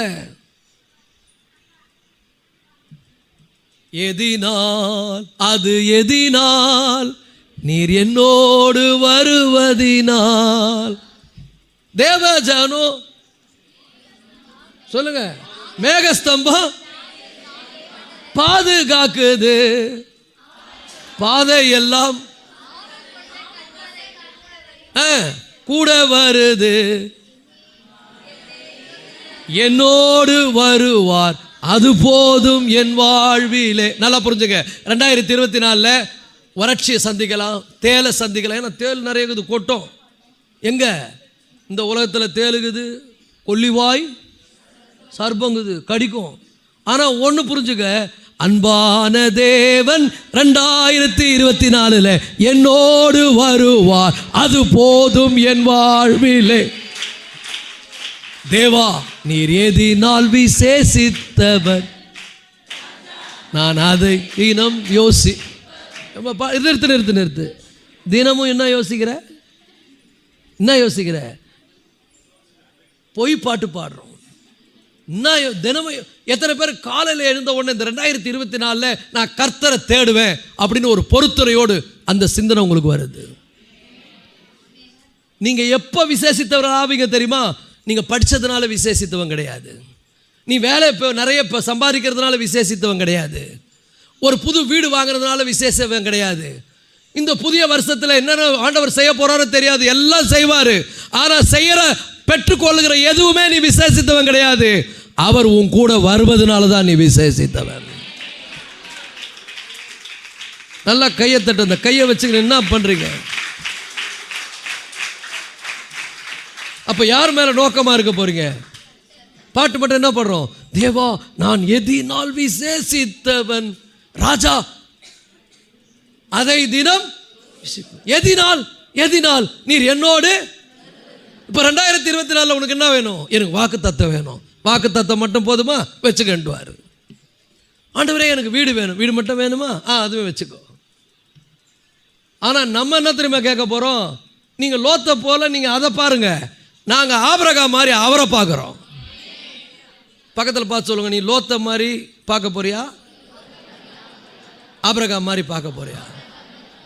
என்னத்தை வாங்குவோம், என்னத்தை கட்டுவோம், என்னத்தை அதை வாங்குவோம், இதை வாங்குவோம்னா எல்லாத்தையும் விட்டு தான் போகிற. ஆனால் இவர் கூட இருந்தேன்னா நல்லா ஜாலியாக இருப்பேன். வனாந்திரம் தான். தேல் வந்தால் தேல் அவர் கண்ட்ரோலில் இருக்கும், பாம்பு அவர் கண்ட்ரோலில் இருக்கும். அவரை மீறி உன்னை எதுவும் ஒன்றும் பண்ணாது. வறட்சி தான், ஆனால் மேகஸ்தம்பத்தை அனுப்புவார், சூப்பராக நடத்துவார். சொல்லுங்கள் பக்கத்தில் பார்த்து. இந்த 2024 நம்ம எவ்வளோ கடந்து வந்துட்டோம் பாதைகளை. ஏன்னா இஸ்ரவேல் ஜனங்க வனாந்திரத்தில் வரும்போது வனாந்திரத்தை பார்த்தாங்க, தண்ணி இல்லாத சூழ்நிலை வந்தது. தண்ணி இல்லை தான், ஆனால் தண்ணி இல்லாமல் ஆண்டவர் விட்டார் அவங்கள. கண்மலையிலிருந்து கர்த்தர் தண்ணீரை கொடுத்தார். சாப்பாடு அங்கே கிடைக்காதான், ஆனால் சாப்பாடு இல்லாமல் நடத்தினார். வானத்தின் அப்பத்தை கொண்டு கர்த்தர் அவர்களை போஷித்தார். ஒரு அல்லேலூயா சொல்லுவோமா? ஹல்லேலூயா. அங்கே உஷ்ணம் இருந்தது, அவங்க என்ன உஷ்ணத்திலே போனாங்க, மேகஸ்தம்பத்தை அனுப்பி அழகாக கர்த்தர் அவங்களை நடத்தினார். இந்த பூமியில் அவர் உன் கூட இருந்தா எல்லாமே உனக்கு அற்புதம் நடக்கும், மிராக்கல். ஆனால் இங்கே எங்கேயுமே நிற்க முடியாது, போய்கினே இருக்கணும். சொல்லுங்க, இது பூமியில் நான் பயணி, போய்கினே இருப்பேன். எது வந்தாலும் பெற்றுக்கலாம், சந்தோஷமாக வாழலாம், ஆனால் நிரந்தரம் கிடையாது. அப்போ மோசே வேல்யூ பண்றாரு. எகிப்தில் உள்ள பொக்கிஷமா, இனி வரும் பலனா? உங்களுக்கு எது வேணும்? எகிப்தில் உள்ள பொக்கிஷமா, இனி வரும் பலனா? பக்கத்தில் பார்த்து கேளுங்க, பொக்கிஷம் வேணுமா? பொக்கிஷத்துக்கெல்லாம் பெரிய பொக்கிஷமாகிய ராஜாதி ராஜாவாகிய நம்முடைய கர்த்தர் நம்மோடு கூட வரணுமா? இஸ்ரவேலின் தேவனாகிய கர்த்தர் உன்னோடு கூட இருப்பார், நீ தீங்கை காண மாட்டார். எல்லாம் இருக்கும், இந்த உலகத்தில் எல்லாம் இருக்கும். திடீர்னு கொட்டும், திடீர்னு கடிக்கும், வறட்சி வரும், தண்ணி இருக்காது, எல்லாம் இருக்கும். ஆனால் அவர் உன் கூட இருந்தால் எல்லாம் கண்ட்ரோலில் இருக்கும். நீ அவரை விட்டு போனால் இது கடிக்கும், அது கடிக்கும், அப்புறம் எதுவுமே கிடைக்காது உனக்கு. 2024 யார் உன் கூட வரணும்? யார் உனக்கு வேணும்? எதினால் நீ விசேஷித்தவனாக இருக்க போகிற இந்த 2024 வருஷத்தில் நீ படித்ததுனால விசேஷித்தவன் கிடையாது. பக்கத்தில் பார்த்து சொல்லுங்க, உன் படிப்புனால நீ விசேஷித்தவன் ஆக முடியாது. ஏன்னா நிறைய படித்தவங்களாம் பைத்தியக்காரன் ஆகிட்டான் தெரியுமா உங்களுக்கு? நீ ரொம்ப உயர்ந்தவனு உன்னை நினைக்கிறதுனால நீ விசேஷித்தவன் கிடையாது. ஏன்னா உயர்ந்தவன் தான் தற்கொலை பண்ணின்னு சாவறான். நான் உயர்ந்த ஜாதி, தற்கொலை பண்ணிக்கிறான்.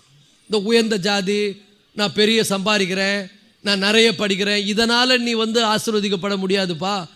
அவர் உன் கூட இருந்தால் மட்டும்தான் நீ ஆசீர்வதிக்கப்பட முடியும். அவர் கூட இருந்தால் மட்டும்தான் இந்த வருஷம் உனக்கு ஆசீர்வாதமாக இருக்கும். அவர் உன் கூட இருந்தால் உனக்கு அற்புதம் நடக்கும். அவர் அதிசயங்களை செய்வார். அப்போ நோக்கம் எல்லாம் நமக்கு யார் மேலே? உலக பொருள் மேலே இல்லை. அடுத்த வசனம் கவனிங்க, 25, 26, 27 வசனம். விசுவாசத்தினாலே அவன் அதரிசனமானவரை தரிசிக்கிறது போல உறுதியாயிருந்து ராஜாவின் கோபத்துக்கு பயப்படாமல் எகிப்தை விட்டு போனான். ஒரு ஆமென் சொல்லுங்க. ஹல்லேலூயா. இந்த வசனம் சொல்லுது விசுவாசத்தினால. எல்லாம் சொல்லுங்க, விசுவாசம் வேணும் உனக்கு. விசுவாச கண்கள்ல தான் அவர் தெரிவார். அப்போ மோசே என்ன பண்ணாராம்? பார்க்க முடியாத தேவனை பார்த்தானாம். அந்த வசனம் என்ன சொல்லுது பாருங்க, விசுவாசத்தினால் அவன் அதரிசனமானவரை, அதரிசனமானவர் என்ன அர்த்தம்? பார்க்க முடியாதவர். அதரிசனமானவரை தரிசிக்கிறது போல. ஸோ விசுவாசம் தான் அவரை பார்க்கலாம். பக்கத்தில் பார்த்து சொல்லுங்க, ரொம்ப தூரம் அவர் இருக்கிறாரு. டெலஸ்கோப் என்கிற விசுவாசம் தான் கிட்ட தெரிவார். தெரியுமா உங்களுக்கு? தூரம் இருக்கிற ஒரு பொருளை ரொம்ப கிட்ட காட்டுறது எது? அதை போட்டால் அது தூரம் இருக்கிறது ரொம்ப கிட்ட தெரியும். நமக்கு அவர் ரொம்ப தூரம் மாதிரி தெரிகிறார்ல, ஆனால் விசுவாசங்கிற டெலஸ்கோப்பில் பாரு கிட்ட தெரிவார். பக்கத்தில் பார்த்து சொல்லுங்க, டெலஸ்கோப் வச்சுக்கிறியா? எத்தனை பேருக்கு டெலஸ்கோப் இருக்குது? விசுவாசம். அதான் அதர்சனமானவரை பார்க்கணுன்னா அதுக்கு ஸ்பெஷல் கண்ணாடி வேணும். பார்க்க முடியாத பார்க்கறதுக்கு, பார்க்க முடியாத பார்க்கலாம். நிலாவில் வந்து நிலாவை பார்க்கறதுக்கே கிளீனாக பார்க்கறதுக்கு டெலஸ்கோப் வச்சிருக்கிறான். ஆனால் இவர் பார்க்க முடியாத தேவன், ஆனால் ரொம்ப க்ளோஸாக பார்க்கலாம். அவரை எதில் பார்க்க முடியும்னா, நீ விசுவாசித்தால் தேவனுடைய மகிமையை காண்பாய். எத்தனை பேர் அவரை விசுவாசிக்கிறீங்க? நம்ம எப்படி வாழுறோம்? அதரிசனமானவர் தான், பார்க்க முடியாது, ஆனால் அவரை நாங்கள் நம்புகிறோம். என் கூட இருக்கிறார். எத்தனை பேர் 2024 எனக்கு ஷோராக தெரியும் அவர் என் கூட இருக்கிறாருன்னு? அவர் உன்னோடு இருந்தால் ஒரு சேனைக்குள்ள பாய முடியும். ஒரு ஆமென் சொல்லுங்க. தேவா, நான் எதனால் விசேஷித்தவன்? அது பாரு, அழகான பாட்டு. எதனால் விசேஷித்தவன்? கேள்வி. எதனால்? எதனால்? இந்த உலகத்தில் இருக்கிற எந்த பொருள்னாலும் கிடையாது, நீர் என்னோடு வருவதனால். எப்படி அவர் என் கூட வராரு? அதான் பவுல் சொல்றாரு, கர்த்தரின் வலது பரிசத்தில் இருக்கிறபடினால், கர்த்தரின் வலது பரிசத்தில் இருக்கிறார், நான் அசைக்கப்படுவதில்லை. ஒரு ஆமென் சொல்லுங்க. பக்கத்தில் பார்த்து சொல்லுங்க, கர்த்தர் என் கூட இருக்கும்போது எதையும் தைரியமாக சந்திப்பேன், எதை பற்றியும் கவலைப்பட மாட்டேன், எதை இழந்தாலும் அவரை விட்டு போக மாட்டேன், எது போனாலும் கோழி முடியா போச்சு, மண்ணுக்காக மாணிக்கத்தை விட்டுற மாட்டேன். ஒரு ஆமென் சொல்லுங்க. ஏதோ ஒன்று நடந்துருச்சுன்னு நான் விசுவாசிக்க மாட்டேன், எனக்கு இப்படி நடந்துருச்சுன்னு சொன்னேன்னா நீ நிரந்தரமற்ற பொருள் மேலே நம்பிக்கை வச்சுக்கிறன்னு அர்த்தம். நிரந்தரமானவரை நீ இன்னும் பார்க்கல. நிரந்தரமானவரை பார்க்கணுன்னா உனக்கு சூப்பர் நேச்சுரல் கண்ணு தேவை, விசுவாசம் தேவை. மோசே ஏன் எகிப்தில் இருக்கிற மேன்மையெல்லாம் தூக்கி போட்டு வந்தான்னா, அவன் விசுவாசத்தினால பார்க்க முடியாத தேவனை ரொம்ப க்ளோஸாக பார்த்தான். நீங்கள் எத்தனை பேர் அவரை கிட்ட பார்க்க போகிறீங்க? இன்னைக்கு வசனத்தை கேட்டால் அந்த விசுவாசம் உங்களுக்குள்ள அப்படியே ததும்பும், பெருகும். கிட்ட தெரிவார் ஆண்டவர். பக்கத்தில் பாருங்கள், அவர் உங்கள் பக்கத்தில் இருக்காரா பாருங்க. ஹல்லேலூயா சொல்லுங்க. 2004 எனக்கு பணம் இருக்குதோ இல்லையோ சொல்லுங்க. 2024 பணம் இருக்குதோ இல்லையோ, நான் ஒன்றும் அவ்வளோ பெரிய உயர்ந்தவெல்லாம் கிடையாது. சொல்லுங்க, உயர்ந்தவெல்லாம் கிடையாது, சாதாரணமாக தான் தெரிகிறேன். ஆனால் ஒன்று, என் கூட இருக்கிறவர் உலகத்தில் இருக்கிற மற்ற எல்லாரை விட பெரியவராக இருக்கிறார். ஒரு அல்லேலூயா சொல்லுங்க.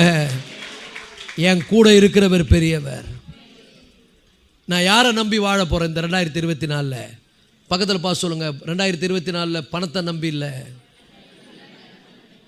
யாரோ ஒரு மனிதனை நம்பி அல்ல, என் திறமையை நம்பி அல்ல, என் வேலையை நம்பி இல்லை, எங்கள் மாமா மச்சான் அவர் இவர் எவரை நம்பியும் இல்லை. ஒரே ஒருவர் தான் என் நம்பிக்கை. இன்னும் சொல்ல போனால் நான் என்னை கூட நம்ப மாட்டேன். என்னை உருவாக்கின ஒரு தேவன் இருக்கிறார். தாய் மறந்தால் என்னை மறக்காதவர், என்னை விட்டு விலகவும் மாட்டார், என்னை கைவிடவும் மாட்டார். அவர் என் கூட இருக்கிறதுனால நான் எதையும் தைரியமாய் சந்திப்பேன். உலகத்தில் எல்லாமே எக்ஸ்பைரி ஆகும். ஒரே ஒருத்தர் என்றென்றும் வாழ்வார். ஒரே ஒருத்தருக்கு மட்டும்தான் எக்ஸ்பைரி இல்லை. எக்ஸ்பைரி இல்லாதவரை நீ விசுவாசித்தா அவர் வரும்போது உன்னை எக்ஸ்பைரி இல்லாத மாற்றிடுவார். அதாவது சொல்கிறேன், நம்முடைய தேவன் சாவாமை உள்ளவர். அவரை நம்புறவருடைய பிள்ளைங்க சாவாமையை தரித்து கொள்வார்கள். சாவு கூட என்னை வந்து குறையாக்காது. அதான் நான் சொல்ல வரேன். ஒரு ஆமென் சொல்லுங்க. எதுவோ என்ன ஒன்றும் பண்ண முடியாது. ஏன்னா என் கூட இருக்கிறவர் எப்படிப்பட்டவர்? மரணத்தை ஜெயித்தவர். அவரை விசுவாசிக்கிற நான் ஒருவேளை செத்தாலும் ஒரு நாள் பிழைப்பேன். ஒரு அல்லேலூயா சொல்லுவோமா? நான் நம்புகிறவர் யார் என்று தெரியும். ஒரு நாள் என்ன நான் செத்தாலும் நான் பழிச்சுக்குவேன், உயிரோடு எழுப்பேன். எழுப்பி என்ன பரிசா கொடுக்க போறாரா? அவரை போலவே அழியாமையை நமக்கு பரிசாய் கொடுக்க போகிறார். ஒரு ஆமென் சொல்லுவோமா? ஹல்லேலூயா. அதனால தான் இவர் எப்படிப்பட்டவர்னா மகா பெரிய பலன். பெரிய பலன் கூட கிடையாதுங்க. ஆபிரகாமுக்கு சொல்லுகிறார், ஆபிரகாமே பயப்படாதே, நான் உனக்கு கேடகமும். அப்படின்னா என்ன மாதிரி ஒன்று உலகத்தில் உனக்கு கிடைக்கவே கிடைக்காதுடான்ட்டார். அதனால தான் ஆபிரகாமுக்கு நான் உன் பேரை பெருமையாக்குவேன், உன்னை ஆசீர்வதிப்பேன், உனக்கு இருந்து ராஜாக்கள் வருவார்கள், உன்னை மேன்மைப்படுத்துவேன். இதெல்லாம் பெருசா தெரியல. ஒரே ஒரு வார்த்தை மட்டும்தான் அவனுக்கு பெருசா தெரிஞ்சது, நான் உன்னுடைய தேவனாக இருப்பேன், நான் சர்வ வல்லம் உள்ளவர், நான் உன் கூட இருப்பேன். ஒரு அல்லேலூயா சொல்லுவோமா? ஹல்லேலூயா. இன்னைக்கு நிறைய பேர் சொல்றாங்க, நான் ஜெபம் பண்றது வேஸ்ட்டு, நான் இங்கே சர்ச்சில் எவ்வளோ நேரம் தான் உட்காந்துக்கிறது, சோர்ந்து போகிறாங்க, தூக்கமாக வருது. எத்தனை பேருக்கு தூக்கமாக வருது? நான் ஏன் தான் சர்ச்சுக்கு வந்தனோ தெரியல, பாஸ்டர் வேற போடுறாரு. நான் விசுவாசிக்கிறது வேஸ்ட்டு, நான் ஆண்டவரை துதிக்கிறது வேஸ்ட்டு, ஜெபிக்கிறது வேஸ்ட்டுன்னு நினச்சேன்னா கண்டிப்பாக நீ வேஸ்ட் ஆகிடுவேன். நான் சொல்கிறேன் பாருங்க, இங்கே 1 மணி நேரம் அவரை உண்மையாக நேசித்து அவர் மேலே அன்பு வச்சு விசுவாசம் வச்சு நீ உக்காந்தேன்னு வச்சுங்களேன், அதுக்கான பலனை அவர் கொடுக்காம போகவே மாட்டார். ஒரு ஆமென் சொல்லுங்க. பிசாசு அப்படிப்பட்ட மனசை நமக்கு போடுவான். என்ன இது சும்மா போய் உட்காந்துன்னுக்கிற வேஸ்ட்டுப்பா நீ என்ன. நான் சொல்கிறேன் பாருங்க, நிறைய பேர் அப்படி நினைக்கிறாங்களாம். ஆண்டவர் பதில் சொல்கிறாரு அதுக்கு. மல்கியா 3:14 நம்ம தேவன் எவ்வளோ பெரிய தேவன் என்பதை வேல்யூ பண்ணாதவங்க தான் உலகத்தை தேடி ஓடுவாங்க, உலகத்து மேலே கண்ணை வைப்பாங்க. ஆனால் நம்முடைய தேவனை அறிந்தவர்கள், மல்கியா 3:14 வாசிங்க. தேவனை சேவிப்பது விருதா. அதாவது இப்படி வச்சுக்கோ, ஞாயிற்றுக்கிழமை சர்ச்சுக்கு வருது வேஸ்ட்டு. உங்கள் லாங்குவேஜில் விருதான்னா சொல்கிறாங்களாம். எவ்வளோ பேர் சொல்கிறீங்க? அதனால தான் நம்ம என்ன பண்ணுறோம், ஒரு சில பேர் வருஷத்துக்கு ஒரு முறை வருது. இதை பாருங்க, பக்கத்தில் பார்த்து சொல்லுங்கள், வருஷத்துக்கு ஒரு முறை வந்தாலே அதுக்கான ஆசீர்வாதங்குது. சொல்லுங்கள், வருஷத்துக்கு ஒரு முறை வரும்போதே அதுக்கான ஆசீர்வாதத்தை கர்த்தர் ஒன்று கொடுக்குறாரு. வாரம் வாரம் வந்தால் உன்னை எப்படி ஆசீர்வதிப்பார். அதுவும் உண்மையாக வந்து உக்காந்தேனா, உண்மையாய் செவி கொடுத்தாயனால். அப்போ ஆண்டவர் சொல்கிறாரு, இந்த ஜனங்க என்ன சொல்கிறாங்களா, தேவனை சேவிப்பது விருதா, அவருடைய கட்டளைகளை கை கொள்ளுகிறதிலும் சேனைகளின் கர்த்தருக்கு முன்பாக உத்தமமாக நடக்கிறதுனாலும் என்ன பிரயோஜனம்? யாராவது அப்படிப்பட்ட எண்ணம் வருதா உங்களுக்கு? கர்த்தர் கேட்குறாரு, என்ன பிரயோஜனம்னு கேட்குறியா? பெரிய பிரயோஜனம் இருக்குது. இந்த உலகத்தில் நீ நல்லா இருப்ப, சந்தோஷமா இருப்ப, நிம்மதியாக வாழ்வ. ஒருவேளை மரணம் வந்துருச்சுன்னு வச்சுக்க, மரணம் வந்தாக்கா அதை விட ஒரு பெரிய பலனை உனக்கு கொடுக்க போறார் ஆண்டவர். அப்போ நல்லா புரிந்து கொள்ளுங்கள், தேவனை சேவிப்பது வேஸ்ட்டு, விருதா, அவருடைய கட்டளைகளை கை கொள்வது விருதா, அவருக்கு உத்தமமாக வாழ்வது விருதான்னு நினைச்சேன்னா நீ ஏமாந்து போறன்னு அர்த்தம். அவரை தேடுகிறவர்களுக்கு ஒரு நன்மை இந்த உலகத்தில் குறைவுபடாது. அவரை தேடுகிறவர்கள் இங்கேயும் நல்லா இருப்பாங்க, அங்கேயும் நல்லா இருப்பாங்க. பக்கத்தில் பார்த்து சொல்லுங்க, நீ கர்த்தரை உண்மையாக தேடி அவரை உண்மையாய் நேசித்து அவருடைய கட்டளைகளை கை கொண்டு உத்தமமாய் அவருக்கு நடப்பாயானால் இந்த இம்மையிலும் நல்லா இருப்ப, மறுமையில் அதை விட சூப்பராக இருப்ப. கையத்தட்டு ஒரு ஆமென் சொல்லுங்க. ஒரு நாளும் இந்த பலனை சந்தேகப்படாத. ஆண்டவருடைய ஆலயத்துக்கு வரதுனால எனக்கு என்ன பலன்? சந்தேகப்படாத, நம்பிக்கை வை, விசுவாசமாயிரு. பக்கத்தில் பார்த்து சொல்லுங்க, ஆண்டவருடைய ஆலயத்தில் உட்கார்ந்துருக்கிறத குறித்து ரொம்ப வேதனைலாம் பட்டுக்காத. சில பேர்லாம் அப்படியே அடங்கி உட்காந்துக்கிறாங்க. ஏன் தெரியுமா? வீட்டில் போய் என் பொண்டாட்டியை நான் வச்சுக்கிறேன், அதுதான் என்னை இங்கே கூட்டின்னு வந்தது. சில வாலிப பசங்க இருக்கிறானுங்க, அவங்க அப்படியே உள்ள சூடாயினே இருக்கும், மண்டை என்னென்னமோ வேலை செய்யும். அவங்க நினச்சிக்கிறாங்க இங்கே உட்காந்து தேவனை சேவிக்கிறதோ அவரை பற்றி கேட்குறதோ அவரை ஆராதிப்பதோ சும்மா வேஸ்ட்டுன்னு நினச்சிக்கிறாங்க. நான் சொல்கிறேன் பாருங்க, நீங்கள் இங்கே இருந்தீங்கன்னா இந்த உலகத்திலும் நல்லா இருப்பேன், வரப்போகிற உலகத்தில் இதை விட சூப்பராக இருப்பேன். பக்கத்தில் பார்த்து சொல்லுங்கள், இங்கே நல்லா இருக்க முடியுமா? எவ்வளோ பெரிய பிளெஸ்ஸிங் பாருங்கள், இதெல்லாம் யாரும் கொடுக்க முடியாது. நிறைய பேர் இங்கே மட்டும் நல்லா இருக்கிற மாதிரி தெரியுது, ஆனால் உண்மையாக நல்லா இல்லை. அவங்க கேட்டு பாருங்க சொல்லுவாங்க. நல்லா இருக்கிறதுக்கு இமயமலையாக தேடுறாங்க, எங்கேயாவது போகிறாங்க, மொட்டை போடுறாங்க, அதை பண்ணுறாங்க, இதை பண்ணுறாங்க, அப்போ கூட நல்லா இல்லை. நான் சொல்கிறேன் பாருங்க, இவர் மேலே விசுவாசம் மட்டும் வை, நீ எங்கே இருந்தாலும் நல்லா இருப்பப்போ. பக்கத்தில் பார்த்து சொல்லுங்கள், இவரை மட்டும் நம்பி, இவரை உண்மையாக நேசித்து, இவரை உண்மையாக பற்றி கொண்டாயானால் வனாந்திரம் கூட உனக்கு வயல்வெளி ஆகும். ஹல்லேலூயா. கோணல் ஆனதெல்லாம் சரியாகிடுவார். உன் வாழ்க்கையில் கரடு ஆனதெல்லாம் சமமாகிடும். அவர் வனாந்திரத்தில் உனக்கு புதிய வழியை உண்டாக்குவார். அவர் உன் கூட இருந்தால் புது புது வழியெல்லாம் திறக்கும். 2024 பக்கத்தில் பார்த்து சொல்லுங்கள், ஜோசியக்கார மாதிரி இல்லை, அவருடைய வார்த்தையை நான் சொல்கிறேன். அவரை உண்மையாக நேசித்து, அவரை உண்மையாக சேவித்து, அவருக்கு உண்மையாக வாழ்ந்து, ஒவ்வொரு நாளும் ஆலயத்துக்கு வந்து அவருடைய சத்தத்தை கேட்டு, மற்றதெல்லாம் தூக்கி எறிஞ்சிட்டு என் ஆண்டவர் தான் எனக்கு முக்கியம், உலகத்தில் நிரந்தரமற்றதை நான் தேட மாட்டேன், அதரிசனமானவரை நான் விசுவாசத்தின் மூலம் பார்க்குறேன், இங்கே வரும்பொழுது நான் சந்தோஷம் அடைகிறேன், இங்கே இருக்கிறதுனால எனக்கு பலன் உண்டு, அப்பா நான் உங்களை உண்மையாக நேசிக்கிறேன், இந்த உலகத்தில் எது நடந்தாலும் பரவாயில்ல, உங்களை விடவே மாட்டேன், நான் வாழ்ந்தாலும் உங்களுக்காக, செத்தாலும் உங்களுக்காக நீங்கள் வாழ்வீர்களானால் அதற்கான பலனை வெகு சீக்கிரத்திலே நீங்கள் அனுபவிப்பீர்கள். இந்த உலகத்தில் அவ்வளவு சூப்பராக கர்த்தர் உங்களை நடத்துவார், அற்புதமாக நடத்துவார். ஏன் மரணமே வந்தாலும் மரணத்துக்கு கூட நீ வந்து கலங்க தேவையில்லை. அதனால தான் மோசே எகிப்தில் உள்ள பொக்கிஷங்களை பார்க்கலாம், கிறிஸ்துவின் நிமித்தம் வருகிற நிந்தையே தெரிந்து கொண்டு ஏசப்பாவை பின்பற்றும் போது கொஞ்சம் கஷ்டங்கள்லாம் வரும். ஏன்னா உண்மையாக இருக்கணும், சாட்சியாக வாழணும், உலகத்தா மாதிரி வாழ முடியாது, கெட்ட வார்த்தை பேச முடியாது, பொய் சொல்ல முடியாது, உடனே மனசு குத்தம், நான் ஆண்டவருடைய பிள்ளைன்னு. அப்போ நல்லா புரிஞ்சுங்க, ஏசப்பாவை சேவிக்கிறது விருதா கிடையாது, அவருடைய கட்டளைகளை பின்பற்றுவது விருதா கிடையாது, அவருக்கு முன்னால் உத்தமமாக நடப்பதே விருதா கிடையாது. அதற்கு உனக்கு பலன் உண்டு. இங்க நல்லா இருப்ப, 2024 உனக்கு ஆசீர்வாதமா இருக்கும். இங்க யாரெல்லாம் உங்களை அடக்கி உட்கார வச்சிருக்கிறீங்களோ ஆத்மா சொல்லும், உனக்கு தூக்கம் வரல, கிளிப் போடுங்க கண்ணில், ஏய் தூங்கக்கூடாது, இன்னைக்கு என்ன ராத்திரி சிவராத்திரி சொல்லுங்க. நமக்கு என்ன ராத்திரி? சிவம்னா வேற எதுவும் நினச்சிக்காதீங்க, நான் சிலைய சொல்ல, அன்பை சொல்கிறேன். அவர் யாரு? என் மேலே அன்பாக இருக்கிறாரு. அன்பாக இருக்கிறவருக்காக நான் இந்த ராத்திரியை செலவு பண்ணுறப்போ, ஒரு காலத்தில் பார்த்தீங்கன்னா மாதம் மாதம் நடக்கும். என்ன ராத்திரி? சிவராத்திரி. சிவராத்திரின்னு நம்ம நினச்சி சிவராத்திரின்னா வேற எதுவும், அது நம்ம பண்டிகை. சிவம்னா என்னது? அன்பு. ஒரு அள்ளியே சொல்லுங்க, நம்ம ஆண்டவர் எப்படிப்பட்டவர்? அன்பாக இருக்கிறவர். அன்பாக இருக்கிறதுனால நான் அவர்கிட்ட என்ன இருக்கிறதுக்கு என்ன உண்டு? பலன் உண்டு. எப்படிப்பட்ட பலன்? சாதா பலன் கிடையாது, இம்மையிலும் பலன், மறுமையிலும் பலன். கை இருந்தால் கை தட்டிக்கோ, ஒரு ஆமென் சொல்லுவோமா? ஹல்லேலூயா.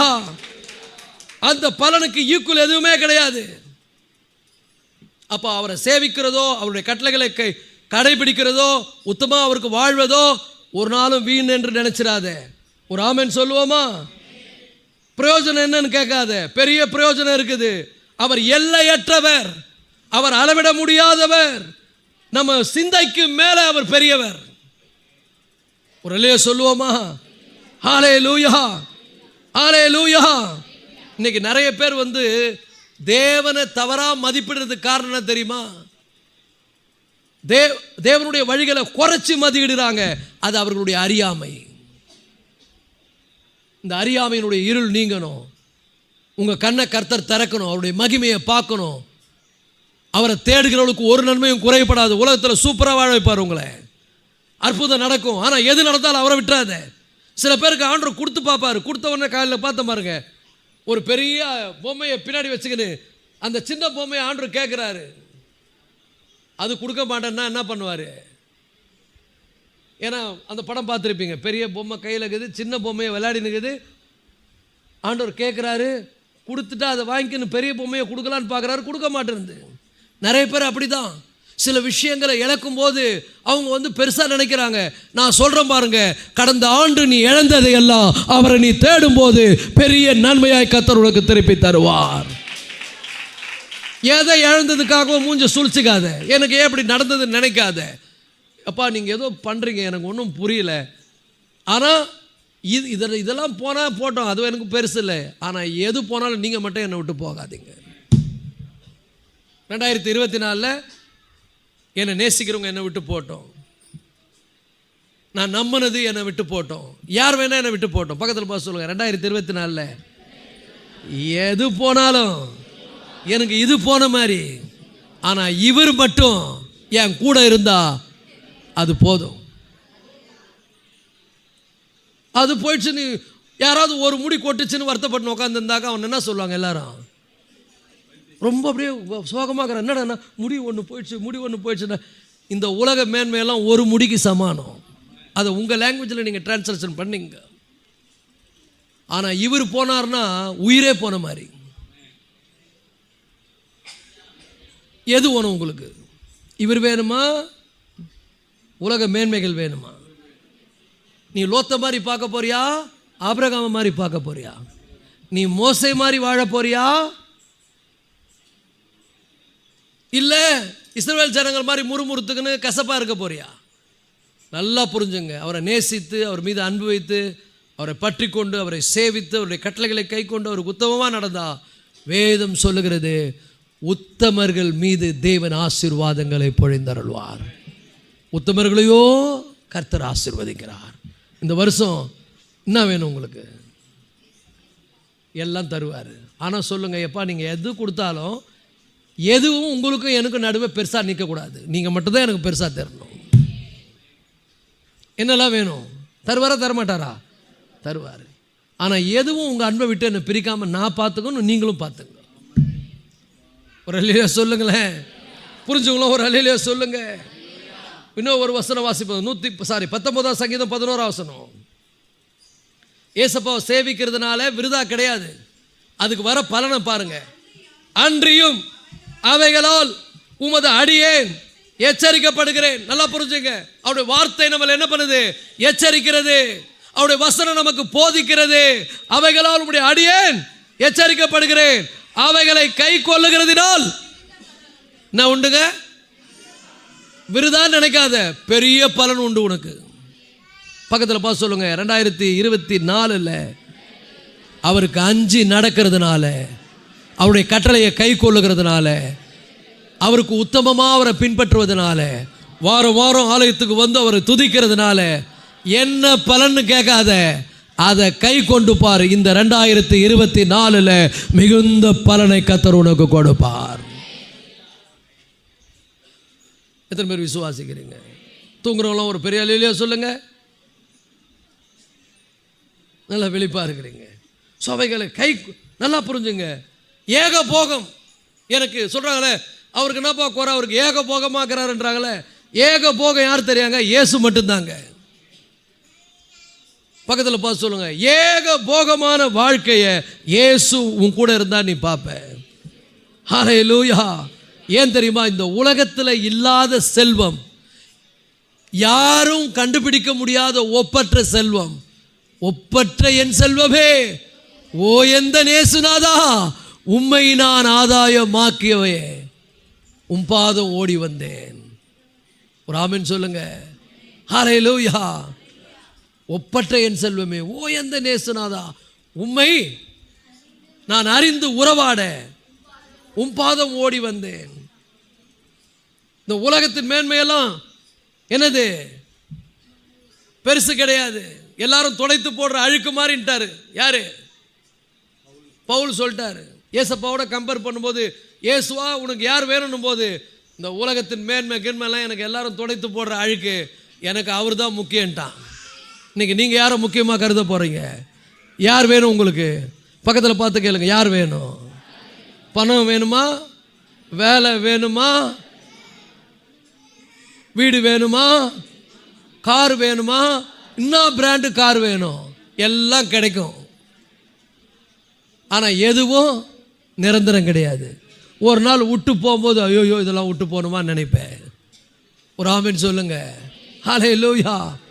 ஆனால் எல்லாம் கொடுப்பாரு, என்ஜாய் பண்ணு, வச்சுக்கோ. ஒரு ஆமென் சொல்லுங்க.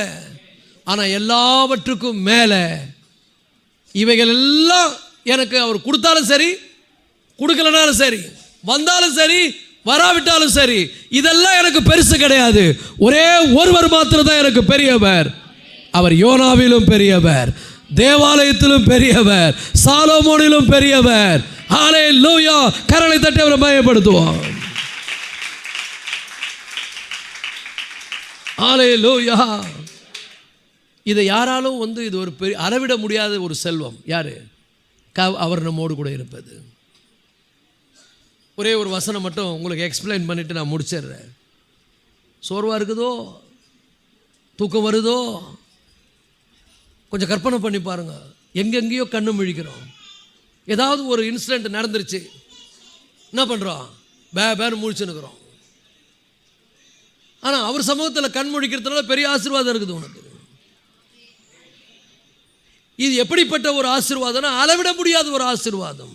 ஸோ பவுல் சொல்கிறார் எபேசியர் 3:8 இதை எல்லாருக்கும் சொல்லணும்னு விரும்புகிறார். இவர் தான் முக்கியம்னு சொல்ல விரும்புகிறாரு. இவர் தான் இந்த உலகத்தில் இருக்கிற எல்லாத்துக்கும் மேலானவர். மற்ற எல்லாமே நிரந்தரமற்றது. ஒரு நீர் குமிழியை போல அப்படி தோன்றி மறைஞ்சிரும். ஆனால் இவர் என்றென்றும் உள்ள சதா காலங்களில் நம்மோடு கூட இருப்பார். ஒரு ஆமென் சொல்லுங்க. எபேசியர் 3:8 சொல்றாரு, பரிசுத்தவான்கள் எல்லோரிலும் சிறுவனாகிய நான் கிறிஸ்துவனுடைய அளவற்ற ஐஸ்வரியத்தை. ஒரு ஆமென் சொல்லுங்க. இயேசு யாருங்க? இயேசு யாருங்க? சொல்லுங்க. மீதி எல்லாமே குறைஞ்சிரும். இது குறையவே குறையாது. அல்ல குறையாது. ஒரு ஆமென் சொல்லுங்க. அதனால தான் தாவீது சொல்லுகிறான், பேரின்ப கடல்னு பேர் வச்சுட்டான் அவருக்கு. அவர் யாருங்க?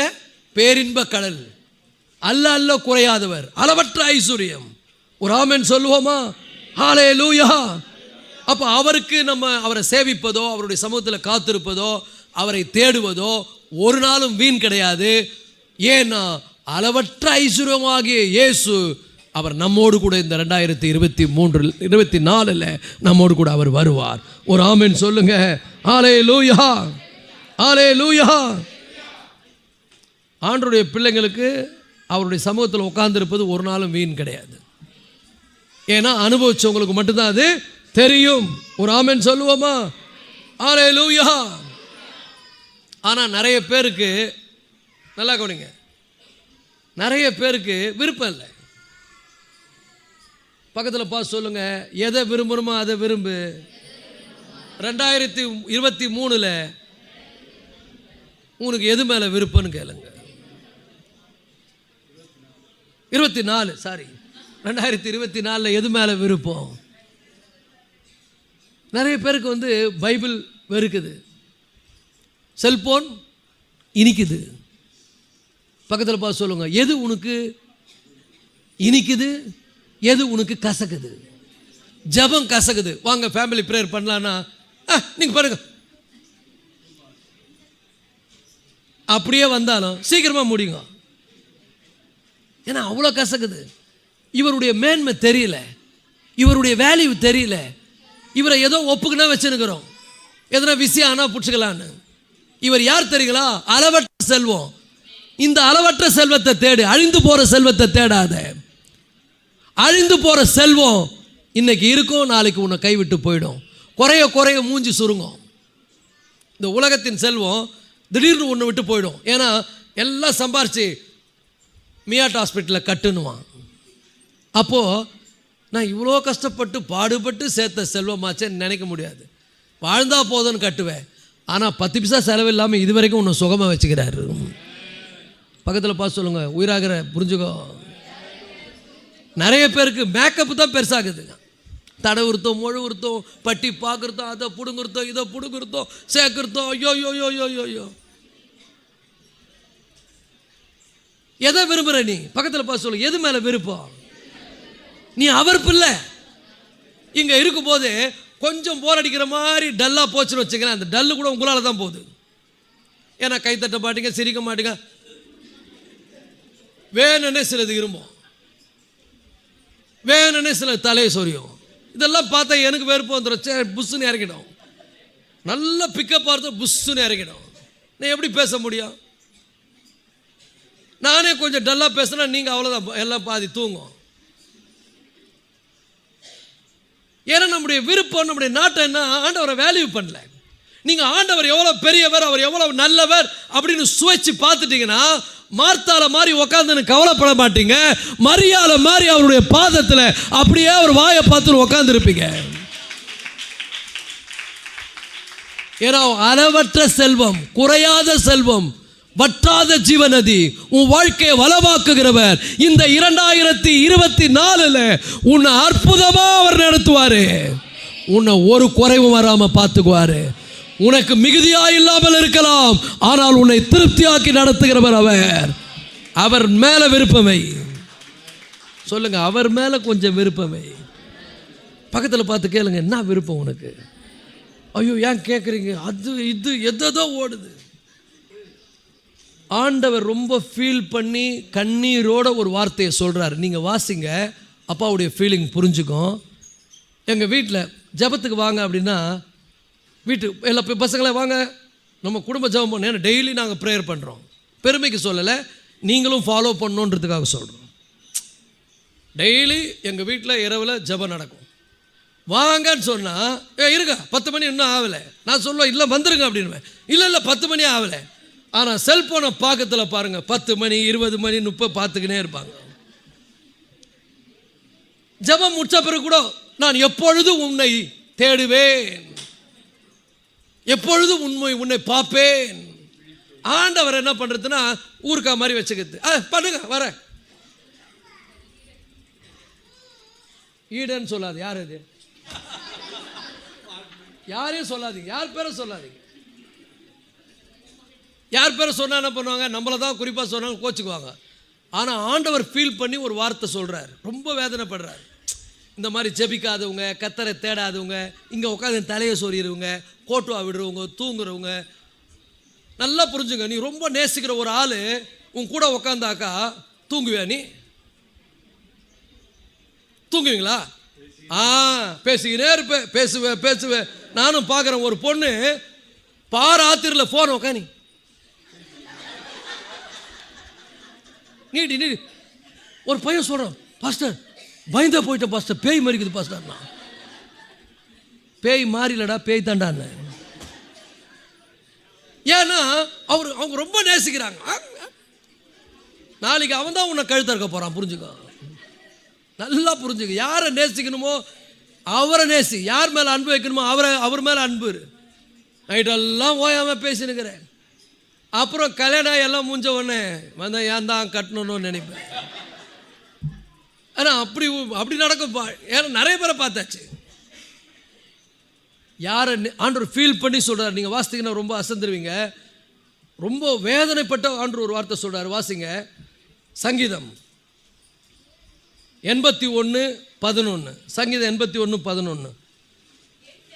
இருமா அதை ஃபீல் பண்ணி வாசிமா. என் ஜனமோ ஆண்டவர் சொல்றார். யாரு? வெளியில் இருக்கிற கந்தசாமியோ முகமதியோ ஐதர் அலியோ ஆண்டவர் சொல்லல. யாரை சொல்றாரு? இங்க உட்கார்ந்து இருக்கிறீங்களே அவருடைய ஜனங்கள். என் ஜனமோ என் சத்தத்துக்கு இப்போ கூட காது அடிச்சுன்னு உட்காந்து இருக்கும். யாரை பார்த்து சொல்றாரு? நம்மளை பார்த்தா என் ஜனமோ என் சத்தத்துக்கு செவி கொடுக்கவில்லை. அப்புறம் அங்க உங்க பேரை போட்டுங்க, என் பேரை போட்டுக்கிற. ஜாய் சாமுவேலோ என்னை விரும்பவில்லை. பக்கத்தில் பார்த்துக்கல. யார் மேல விருப்பம் உனக்கு? அப்பா ரொம்ப ஃபீல் பண்ணி இந்த கடிதத்தை நமக்கு எழுதுகிறாரு, மெசேஜ் பண்ணிக்கிறாரு, டெக்ஸ்ட் பண்ணிக்கிறாரு நமக்கு. இது நல்லா புரிஞ்சுங்க, சுட சுட வாட்ஸ்அப்பில் வரலங்க, ஃபேஸ்புக்கிலேருந்து வரல, ஆவியானவருடைய வாயிலிருந்து இந்த வார்த்தை வருகிறது. என் ஜனம் என்னை விரும்பலைன்னா அப்போ என்ன பண்ணுறாருன்னா என் பிள்ளைங்க என் மேலே விருப்பமாக இருக்கணும்னு எதிர்பார்க்குறாரு. 2024 உண்மையாக ஆண்டவர் தேடுவியா? எத்தனை பேர் வீட்டில் குடும்ப ஜபம் நடக்கும் சொல்லுங்கள். யார் வராங்களோ இல்லையோ நீங்கள் முட்டி போடுங்க, நீங்கள் சோம் பண்ணுங்க, நீங்கள் ஆண்டவரை துதிங்க, நீங்கள் தேடுங்க, உங்கள் வீடு நல்லா இருக்கும். கர்த்தரை தேடுகிறவர்கள் ஒரு சேலஞ்சுன்னு வரும்போது வைராக்கியமாக நில்லுங்க. யோசுவா சொல்லுகிறான், நீங்க யாரை வேணா தேடிங்க, அதை பத்தி எனக்கு கவலை கிடையாது. ஆனால் நானும் என் வீட்டாருமோ என்றால் கர்த்தரையே சேவிப்போம். இந்த 2024 நான் மட்டும் இல்லை, என் வீட்டாரோ என்றால் கர்த்தரையே சேவிப்போம். ஏன்னா நான் நடத்தி வந்த பாதைகளை நினைக்கிறேன், எனக்கு அவர் செய்த உபகாரத்தை நினைக்கிறேன். எனக்கு முழு விருப்பம் யார் மேலன்னா, கேளுங்க, உனக்கு என்ன விருப்பம்னு கேளுங்க. போத்தீஸில் எடுக்கிற புடவை விருப்பமா, சென்னை சில்கில் போகணுமா, பிளான் பண்ணுவோம். அது வேற விளம்பரம் போடுறால, புது வருஷத்தில் உங்கள் வீட்டில் புது நகை வந்து விட்டதா, என்ன மாதிரி ஏமாத்துறான் பாருங்க. புது வருஷத்தில் புது நகை என்னமோ டிசைனாக விளம்பரம் கொண்டு வரான். நான் சொல்கிறேன், புது வருஷத்தில் நம்ம நல்ல தீர்மானம் பண்ணோம். நான் அப்பாவை தேடுவேன், அவர் மேலே ரொம்ப பற்றா இருப்பேன், ஆலயத்துக்கு சீக்கிரமாக போவேன், ஆலயத்தில் வந்து அவரை நல்லா பற்றி கொள்வேன். ஏன்னா அவர் நிரந்தரம், மீதி எல்லாமே டெம்பரவரி. போதும், சான்ஸ் கிடைக்கும் போதெல்லாம் இதை பற்றி பேசுவோம். நிறைய இருக்குது, பேசிக்கிட்டே இருக்கலாம். ஆனால் இதை நல்லா புரிஞ்சுங்க. ஆண்டவர் ஃபீல் பண்ணுறாரு, என் ஜனம் என் கட்டளைக்கு கீழ்ப்படியல. இஸ்ரவேல் என்னை விரும்பலை. இஸ்ரவேல் யாரு? யாருங்க? உங்கள் பேரை போடுங்க, அதில் மாற்றிங்க. நீங்கள் கீழே எழுதுங்க, ஆண்டவரே நான் கண்டிப்பாக மாறிக்கிறேன், ஆண்டவரே கண்டிப்பாக நான் உங்களை நேசிப்பேன், உங்களுக்காக வாழ்வேன், உங்களை பின்பற்றுவதனால, உங்களை சேவிப்பதனால எனக்கு பலன் உண்டு. ஒரு அல்லேலூயா சொல்லாமா? எல்லாரும் எழுந்திருப்போம். இந்த வேலையில் ஒரு தீர்மானம் எடுப்போம். அதே மாதிரி கர்த்தருடைய பிள்ளைகளை எழுந்துருங்க எல்லாரும். நான் சொல்கிறேன், திட்டமிடுங்க வாழ்க்கையில். இந்த புது வருஷத்தில் திட்டம் போடாமல் எதையும் செய்யாதீங்க. பிளான் பண்ணுங்க, ஜஸ்ட் பிளான் இட். என்னென்ன செய்ய போகிறீங்க, எப்படி செய்ய போகிறீங்க, பிளான் பண்ணுங்க. புது வருஷத்தில் என்ன தீர்மானம் எடுங்க? முதல்ல நான் ஜெபம் பண்ணுவேன், ஜெபம் பண்ணி ஆண்டவர் சமூகத்தில் உட்காந்து பிளான் பண்ணுவேன். ஏன்னா ஆண்டவர் சொல்கிறாரு, சோம்பேறியே நீ எறும்பின் இடத்துல போய் அதன் வழியை நல்லா பாரு. அது பிளான் பண்ணுது. பக்கத்தில் பார்த்து சொல்லுங்க, எறும்பு கூட பிளான் பண்ணுது. நம்ம பிளானே இல்லாமல் இருப்போம். 2023 என்னங்க பண்ண போகிறீங்க? இல்லைங்க, என்ன பண்ண போகிறோன்னு தெரியல. நீங்கள் பண்ணுங்க, நான் முதல்ல கர்த்தரை தேடுவேன், ஆண்டவருக்கு பிரியமாக வாழ்வேன், இவ்வளோதான் செலவு பண்ணுவேன், சிக்கனமாக இருப்பேன், ரொம்ப ஆடம்பரம் பண்ண மாட்டேன், என் வாழ்க்கையில் சேமிப்பு இருக்கும். இதெல்லாம் இப்போ நம்ம வந்து திட்டமிடணும். 2024 திட்டமிடுங்க. ஆண்டு சொல்கிறார், சோம்பேறிய எறும்புக்கிட்ட போ. அதுக்கு என்ன இல்லை, பிரபுவும் தலைவன் இல்லை.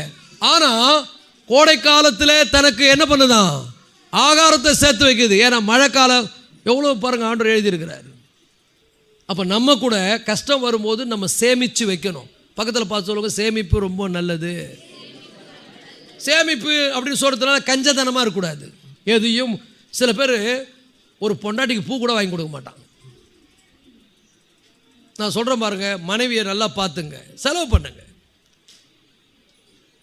மனைவியை நல்லா கவனிங்க, பிள்ளைகளை நல்லா கவனிங்க. பாஸ்டர் சொல்லிட்டார்ல சேமிக்கணும்னு சொல்லி, அதனால் யாருக்கும் 5 பைசா ஏற மாட்டேன் அப்படி வாழக்கூடாது. திட்டமிடுங்கள். பக்கத்தில் பார்த்து சொல்லுங்க, எவ்வளோ செலவு பண்ணணும், எப்படி செலவு பண்ணணும், வரவுக்கேற்ற செலவு பண்ணாதீங்க, ஞானமாக இருங்க. அதே நேரத்தில் தேவைக்கு செலவு பண்ணுங்க. இதெல்லாம் எப்போ கிடைக்கும்னா, இங்கே போனால் எல்லாம் கிடைக்கும். இங்கே திட்டம் பிளான் இங்கே தான் ஆண்டவர் கொடுத்துக்கிறாரு. அப்போ ஆண்டவர் சொல்கிறார், எறும்பு என்ன பண்ணுது, மழை காலத்தில் வெளியே போய் சாப்பாடு கண்டுபிடிக்க முடியாதுன்னு கோடை காலத்தில் ஆகாரத்தை சேர்த்து வைக்குது. அப்போ நல்லா புரிஞ்சுங்க, இந்த உலகத்தில் ஏதாவது சூழ்நிலை வரும்போது நான் கண்டிப்பாக எனக்குன்னு ஒரு சேவிங் இருக்கணும். சேவிங் இருக்கணுன்றதுனால கஞ்சமாக இருக்கக்கூடாது. நல்ல தாராளமாக செலவு பண்ணுங்க. தாராளமாக செலவு பண்ணணும், ஊதாரித்தனமாக செலவு பண்ணாதீங்க. புரியுறவங்களாம் ஒரு அல்லேலூயா சொல்லுங்களம்மா. அப்போ ஞானமாய் நடந்து கொள்ளுங்கள். எல்லா கைகளை உயர்த்தி, இந்த உலகத்தில் நான் வாழ்வதற்கான திட்டங்களை நான் போடுவதற்கு எனக்கு ஆலோசனை கொடுங்கப்பா. எல்லாமே நீங்கள் தான் எனக்கு. உங்களை நான் தேடுறேன், இந்த வேலையில் நான் உங்களை சேவிக்கிறேன், நான் உங்களை ஆராதிக்கிறேன், உம்மை ஸ்தோத்தரிக்கிறேன் அப்பா. ஸ்தோத்திரம் ஸ்தோத்திரம் ஸ்தோத்திரம். இந்த வேலையில் எல்லாம் முழு இருதயத்தோடு கர்த்தரை நாம் ஸ்தோத்தரிப்போம். ஹல்லேலூயா ஹல்லேலூயா. ஓ உமக்கு ஸ்தோத்திரங்க தாவே, ஸ்தோத்திரங்க தாவே. கர்த்தருடைய பிள்ளைகளை நம்ம காணிக்கை எடுக்க போகிறோம். இந்த வேலையில் கர்த்தருக்கென்று காணிக்கைகளை கரங்களை எடுத்து நாம் அறிக்கை செய்து கொடுக்க போகிறோம். அப்படி அறிக்கை செய்து கர்த்தருக்கென்று காணிக்கை கொடுத்து பிற்பாடு கர்த்தருடைய பந்திக்கு நேராக கடந்து செல்ல போகிறோம். கர்த்தருடைய பந்தி முடித்த பிறகு உங்களுக்கு எல்லாம் ஸ்நாக்ஸ் அண்ட் டீ வெளியே இருக்குது. எல்லாரும் போயிடாதீங்க சோர்ந்து போய். நல்லா புரிஞ்சுங்க. எல்லாரும் இருந்து ஸ்வீட்லாம் சாப்பிட்டு உறவை பார்த்து ஒரு வாழ்த்துக்களை கூறி ஒருவரோடு ஒரு பகிர்ந்து கொண்டு மகிழ்ச்சியோடு கடந்து செல்லுங்கள். எல்லா கைகளை உயர்த்தி அறிக்கை ரொம்ப முக்கியம். நல்லா புரிஞ்சுங்க கர்த்தருடைய பிள்ளைகளே. அறிக்கை செய்வோம். மகிழ்ச்சியோடு கர்த்தருக்கென்று கொடுப்போம். உற்சாக மனதோடு கொடுப்போம். Are you ready? எத்தனை பேர் ஆயத்தமாக இருக்கிறீங்க? சொல்லுங்க. கர்த்தர் என் மேய்ப்பராக இருக்கிறார், நான் குறைபடவே மாட்டேன். சிங்க குட்டிகள் குறைவுபட்டு பட்டினியாக இருக்கும். கர்த்தரை தேடுகிற எனக்கோ ஒரு நன்மையும் குறைவுபடாது. இயேசுவின் நாமத்திலே தேவனுடைய வாக்குத்தத்தங்களை நான் விசுவாசிக்கிறேன்.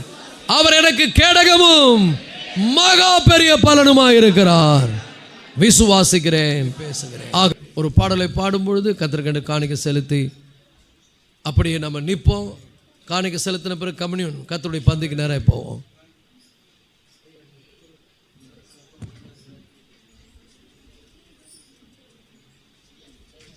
Praise the Lord. Hallelujah. புதிய வருடத்துக்குள் என்னை நடத்தும், புதிய கிருபையால் என்னை நிரப்பும். புதிய வருட